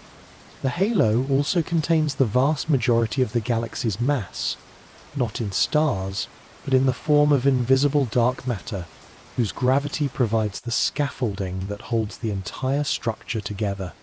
So, where is our place in this grand architecture? What is our cosmic address? We do not reside in the chaotic central bulge, nor far out in the sparse ancient halo. Our address is in a relatively quiet, calm, and stable residential neighborhood within the thin disk. We live approximately 27,000 light-years out from the galactic center, about halfway between the core and the visible edge, and we are currently located within a minor spiral arm, a smaller spur or branch known as the Orion arm, or sometimes the Orion spur. This spur is nestled peacefully between two of the galaxy's major, more massive spiral arms, the Sagittarius arm, closer to the galactic center, and the Perseus arm farther out. This specific location, our home within the Orion spur, is significant. It appears to be something of a sweet spot, sometimes referred to as the galactic habitable zone. It's a region far enough from the dangerous radiation and gravitational disruptions of the galactic center, yet still close enough to the regions of star formation to be sufficiently enriched with the heavy elements, carbon, oxygen, iron, etc., needed to form rocky planets like Earth. It's a neighborhood that seems relatively peaceful, perhaps allowing planetary systems like ours to remain stable and largely undisturbed for the billions of years required for complex life to evolve. But our neighborhood is not static. Our legacy includes the understanding that we are constantly in motion, part of the galaxy's grand, unceasing rotation. Our entire solar system, carrying Earth and all of us with it, is on a long, slow journey, orbiting the galactic center at a staggering speed of about 220 to 230 kilometers per second. That's roughly 500,000 miles per hour. Yet, the scale of the galaxy is so immense that even at this incredible velocity, it takes our solar system approximately 230 million years to complete a single lap around the Milky Way. This vast span of time is sometimes called a galactic year or cosmic year. The last time our solar system was in this approximate position in its orbit, dinosaurs were just beginning to evolve and roam the Earth. This is a profound part of our legacy. Our story, the story of life on Earth, is woven into this grand galactic migration, this slow spiraling through cosmic time and space. As we orbit, we pass through different galactic environments. We periodically cross through the denser spiral arms, regions rich in gas and dust, where new stars are being born, potentially exposing our system to increased radiation or gravitational perturbations. Then we spend long stretches in the quieter, less dense interarm regions, like the one we currently occupy. Our current local environment has its own history. We are presently moving through a region of space known as the local bubble, a vast, irregularly shaped cavity in the interstellar medium, roughly 1,000 light-years across. Astronomers believe this bubble was carved out millions of years ago by the powerful winds and subsequent supernova explosions of a cluster of massive stars that lived and died nearby. We are, in a sense, travelling through the ancient echo of a series of local cosmic catastrophes, which, paradoxically, may have given us the gift of a relatively clear, low-density interstellar neighbourhood for the time being. This new cosmic geography extends even further, connecting our Milky Way to its own larger family. Our city of stars is not isolated in the universe. It is part of a gravitationally bound collection of galaxies known as the Local Group. This group spans about 10 million light-years and contains over 50 galaxies, most of them small, faint, dwarf galaxies, irregular or elliptical in shape. The Local Group, however, is dominated by two large, majestic spirals, our own Milky Way and our nearest major neighbour, the Andromeda Galaxy, also known as M31. Andromeda is our great galactic twin, slightly larger than the Milky Way, located about 2.5 million light-years away. For now, it appears as a faint, fuzzy smudge in the night sky, visible to the naked eye under dark conditions. But it is not standing still relative to us. Decades of careful measurements of the motion of stars within Andromeda have revealed a startling fact. It is moving toward the Milky Way at a speed of about 110 kilometers per second, and our galaxy is moving toward it. Is a profound part of our legacy, a story that lives on not just in our past, but is written into our distant future. We now know, with considerable certainty, that in about 4 to 5 billion years, our Milky Way galaxy and the Andromeda Galaxy will collide. This collision will not be a sudden, catastrophic crash of stars hitting stars. The space between stars, even within galaxies, is so incredibly vast that direct stellar collisions will be extremely rare, virtually non-existent. Instead, it will be a grand, slow-motion gravitational merger, unfolding over hundreds of millions, perhaps billions of years. The two great spiral galaxies will first pass through each other, their mutual gravity distorting their shapes, flinging long tails of stars and gas out into intergalactic space. They will swing apart, then fall back together again, repeating this gravitational dance several times. With each pass, they will become more entangled, their structures disrupted, their gas clouds compressed, likely triggering intense bursts of new star formation. Eventually, after perhaps 1 billion years or more of this cosmic ballet, the two spirals will fully merge, settling down to form a single, new, enormous elliptical galaxy. For any observers on Earth, or whatever remains of it, as our sun will be nearing the end of its life around that time, the night sky during this merger will become a spectacle of unimaginable beauty and transformation. The faint smudge of Andromeda will grow, year by year, century by century, until it fills a significant portion of the sky, its spiral arms becoming visible, interacting with our own Milky Way. The sky might appear filled with two intertwining rivers of light, punctuated by the bright knots of newly forming star clusters born from the collision. It will be the ultimate celestial fireworks display, unfolding in slow motion across eternity. This is our new story. This is the legacy etched into our cosmic map. Our home is not a single, isolated planet orbiting a solitary star. Our home is a quiet neighborhood within a vast, dynamic, rotating city of stars. That city is part of a local family of galaxies moving together through intergalactic space. And that family is on a path of inevitable, beautiful, and ultimately creative transformation through merger.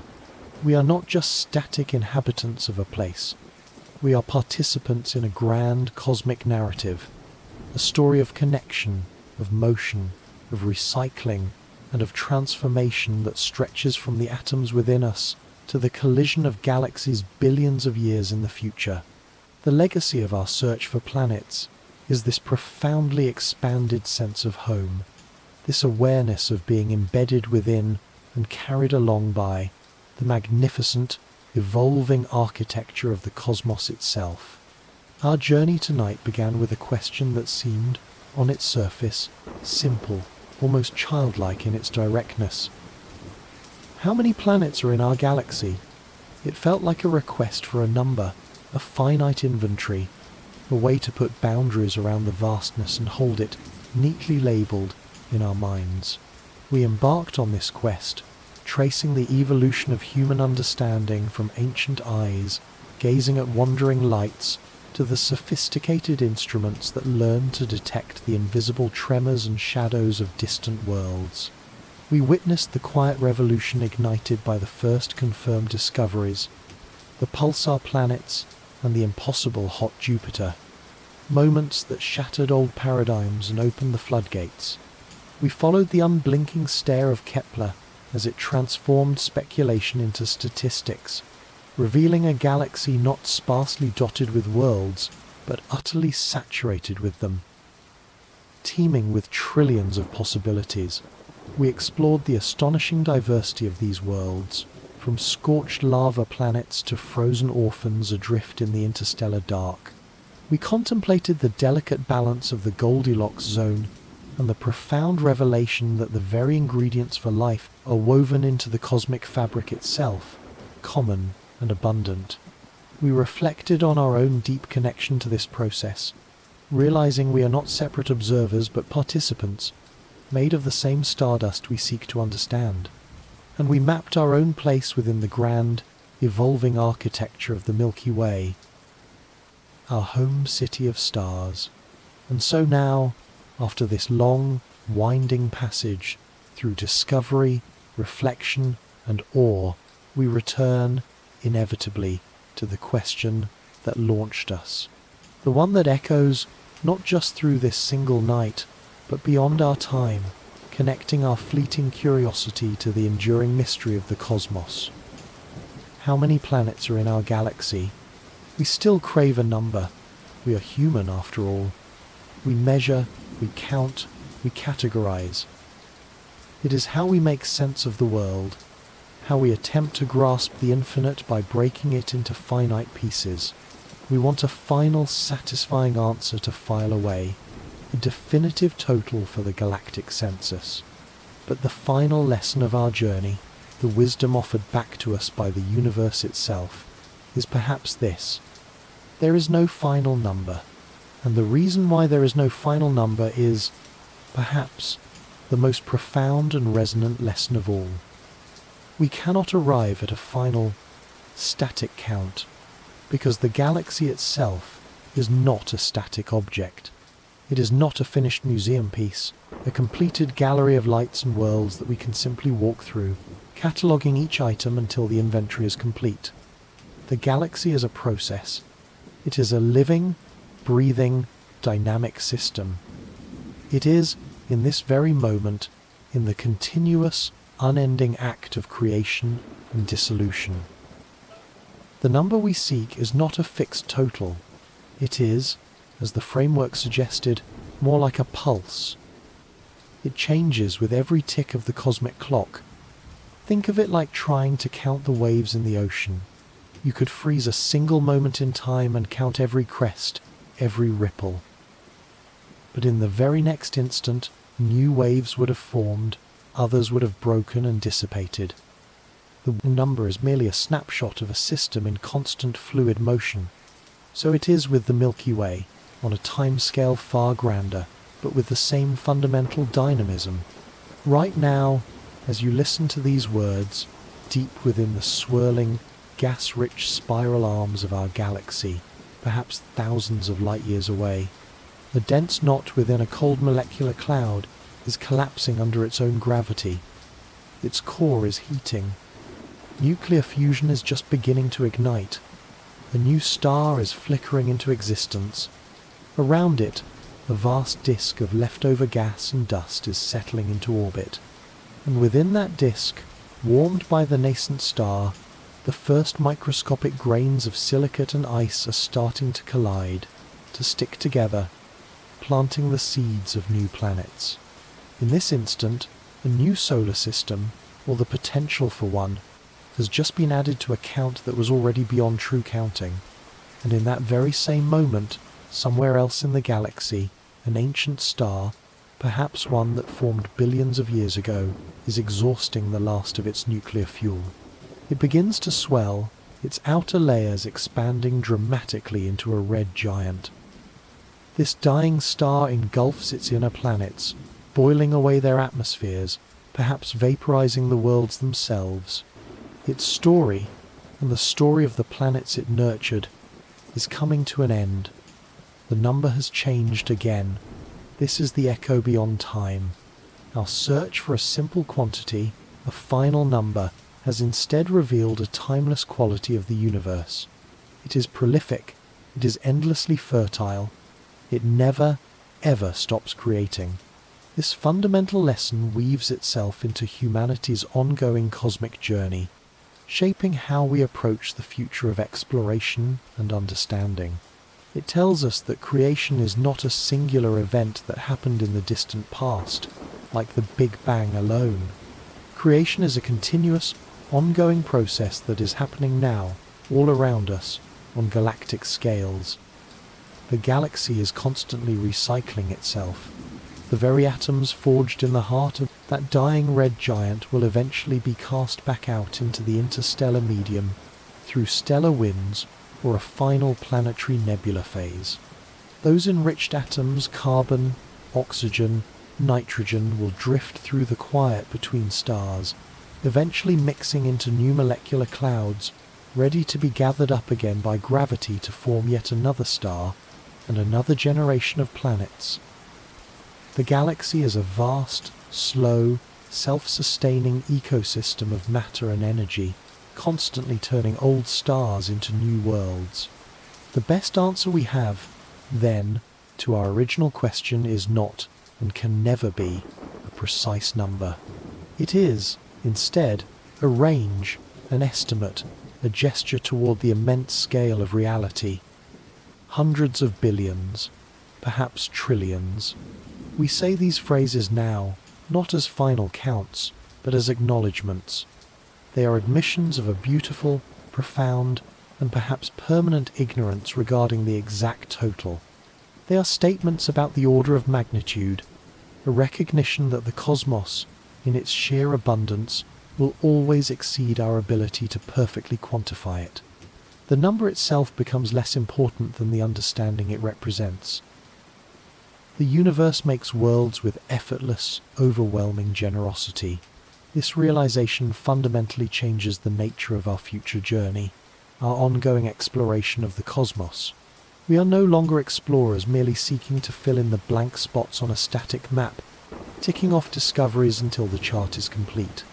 We are, instead, becoming participants, observers, perhaps even nascent understanding, within a process that is larger than measurement, larger than time itself. Our journey shifts focus. It becomes less about counting how many worlds exist, and more about understanding the diversity, the histories, and the potential they hold. It becomes about listening more closely to the light filtering through the atmospheres of those trillions of worlds, searching for the subtle chemical fingerprints, the biosignatures that might tell us if life, too, is part of this abundant pattern. It becomes about understanding the myriad pathways of planetary evolution, the cycles of formation, migration, stability, and eventual dissolution, and perhaps, in doing so, gaining a deeper understanding of our own planet's past, present, and future. The final, timeless lesson, the echo that resonates across all cultures and all moments of looking upward, is that the universe is not a collection of static, isolated objects separated by void. It is a vast, interconnected network, a living, evolving ecology of matter, energy, and gravity. We are not just temporary inhabitants in this system, looking out. We are intrinsic components of this system, forged from its materials, subject to its laws, and perhaps contributing to its unfolding awareness. The answer to how many is ultimately not a number that defines the galaxy. It is, instead, a realization that defines us. It tells us that our solar system is not a singular miracle, a departure from the norm. It is an example. It is one instance of a pattern, a rhythm, a creative pulse that repeats, with infinite variations, throughout the cosmos and throughout time. The echo of our simple, human question.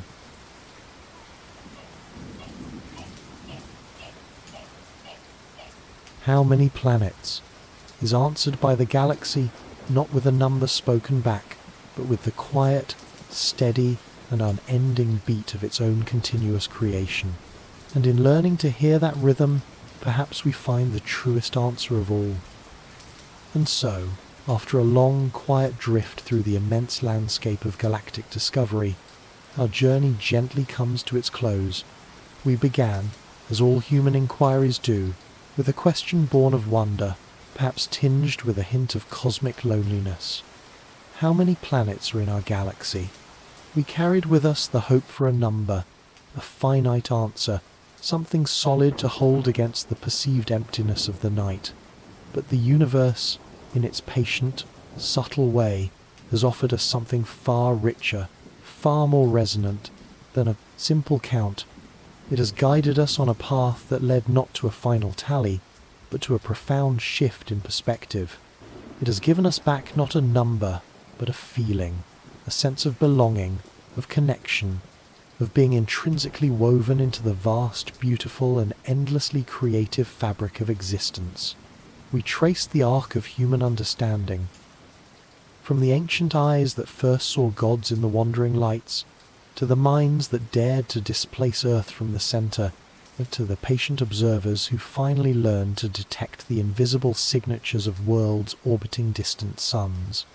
We witnessed the revelation delivered by Kepler's unblinking gaze, a galaxy not sparse and silent, but teeming, saturated, overflowing with planets numbered in the trillions. We explored the astonishing diversity of these worlds. Hot Jupiters locked in fiery embraces, super-Earths in abundance, planets with double suns painting alien skies, and lonely orphans drifting in the interstellar dark. We contemplated the delicate balance required for a Goldilocks world, where water might flow freely, only to awaken to the possibility that life's potential might extend far beyond sunlit surfaces, perhaps into hidden oceans, warmed from within. We uncovered the deepest truth, that the very ingredients for life-complex organic molecules are not rare miracles, but common cosmic dust, forged in stars and scattered through space. ready to seed new worlds from their birth. We reflected on our own profound connection to this process, realizing that the atoms composing our bodies share the same stellar origin as the most distant nebulae. And we came to understand that the galaxy is not a static collection, but a dynamic, living process, constantly recycling matter, constantly building anew, the number of worlds forever in flux. The answer, we have learned, is not a number, it is abundance.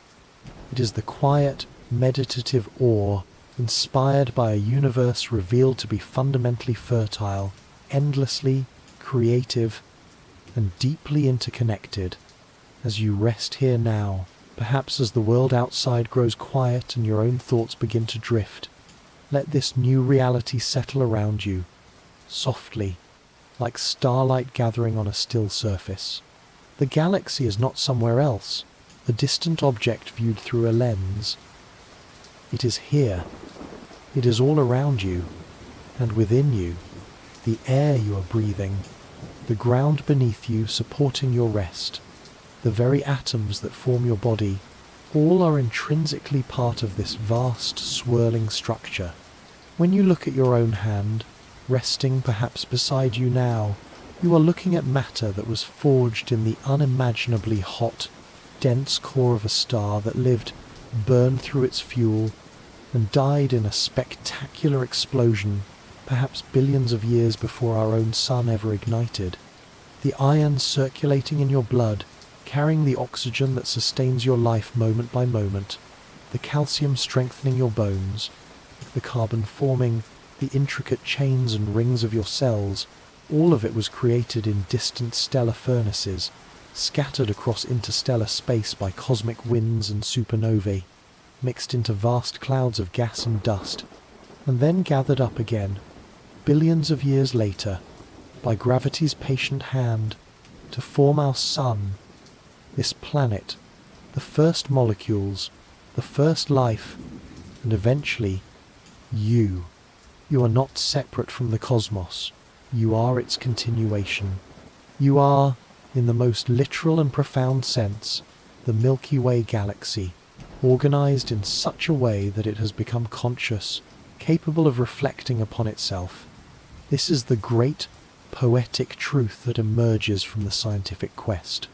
The universe has spent nearly 14 billion years of silent, physical evolution, of expansion, cooling, gravitational collapse, nuclear fusion, star formation, planet building to arrive at this present moment. A moment where a small part of itself, you, can rest quietly, breathe gently, and contemplate the astonishing beauty and complexity of the whole. The next time you step outside on a clear, dark night, away from the glare of artificial lights, and you look up at that faint, shimmering river of stars that arches across the sky, the band we call the Milky Way, remember what you are truly seeing. You are not looking at something distant and separate. You are looking into the heart of your own vast, spiraling home city. You are seeing the combined, blended light of billions of your stellar neighbours, their individual glows blurred together into a soft luminescence by the immense distances involved. And remember too, what remains hidden within that faint light, and in the dark spaces between. Hidden in nearly every single point of brightness, and scattered invisibly throughout the darkness, are the worlds we have journeyed among tonight. The trillions of planets, the hot Jupiters enduring stellar fire, the super-Earths in their abundance, the compact systems locked in resonant dances, the lonely dark orphans drifting between the stars, and the billions upon billions of small rocky worlds residing within the gentle, temperate zones where oceans could potentially flow. Each one is a place, each one is a history, each one is a possibility. Our own solar system, our familiar neighborhood of 8 diverse planets, circling our calm middle-aged sun, is just one of these stories. A quiet story, perhaps. A stable one, it seems, at least for now. but just one story among an uncountable number of others, unfolding simultaneously across the galaxy. This knowledge, this context, does not make us insignificant. It makes us connected. It tells us that the physical processes that created our world, the laws of gravity and chemistry that allowed Earth to form and life to emerge here, are not unique privileges bestowed upon us. They are universal.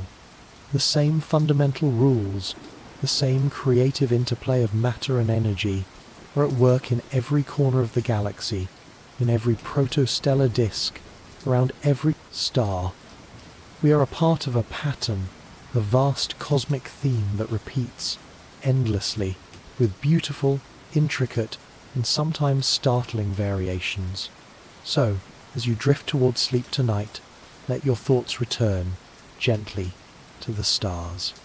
Imagine our galaxy, not as a static picture in a book, but as it truly is, a vast, dynamic, spinning disk of light and darkness, a living spiral of creation and recycling, always in motion, always breathing, always building new worlds from the dust of old ones.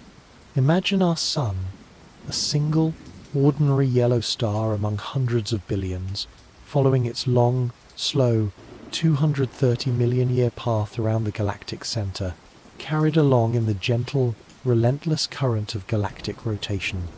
And on a small, blue planet, third from that star, warmed by its light, held by its gravity, shielded by its magnetic field, you are here.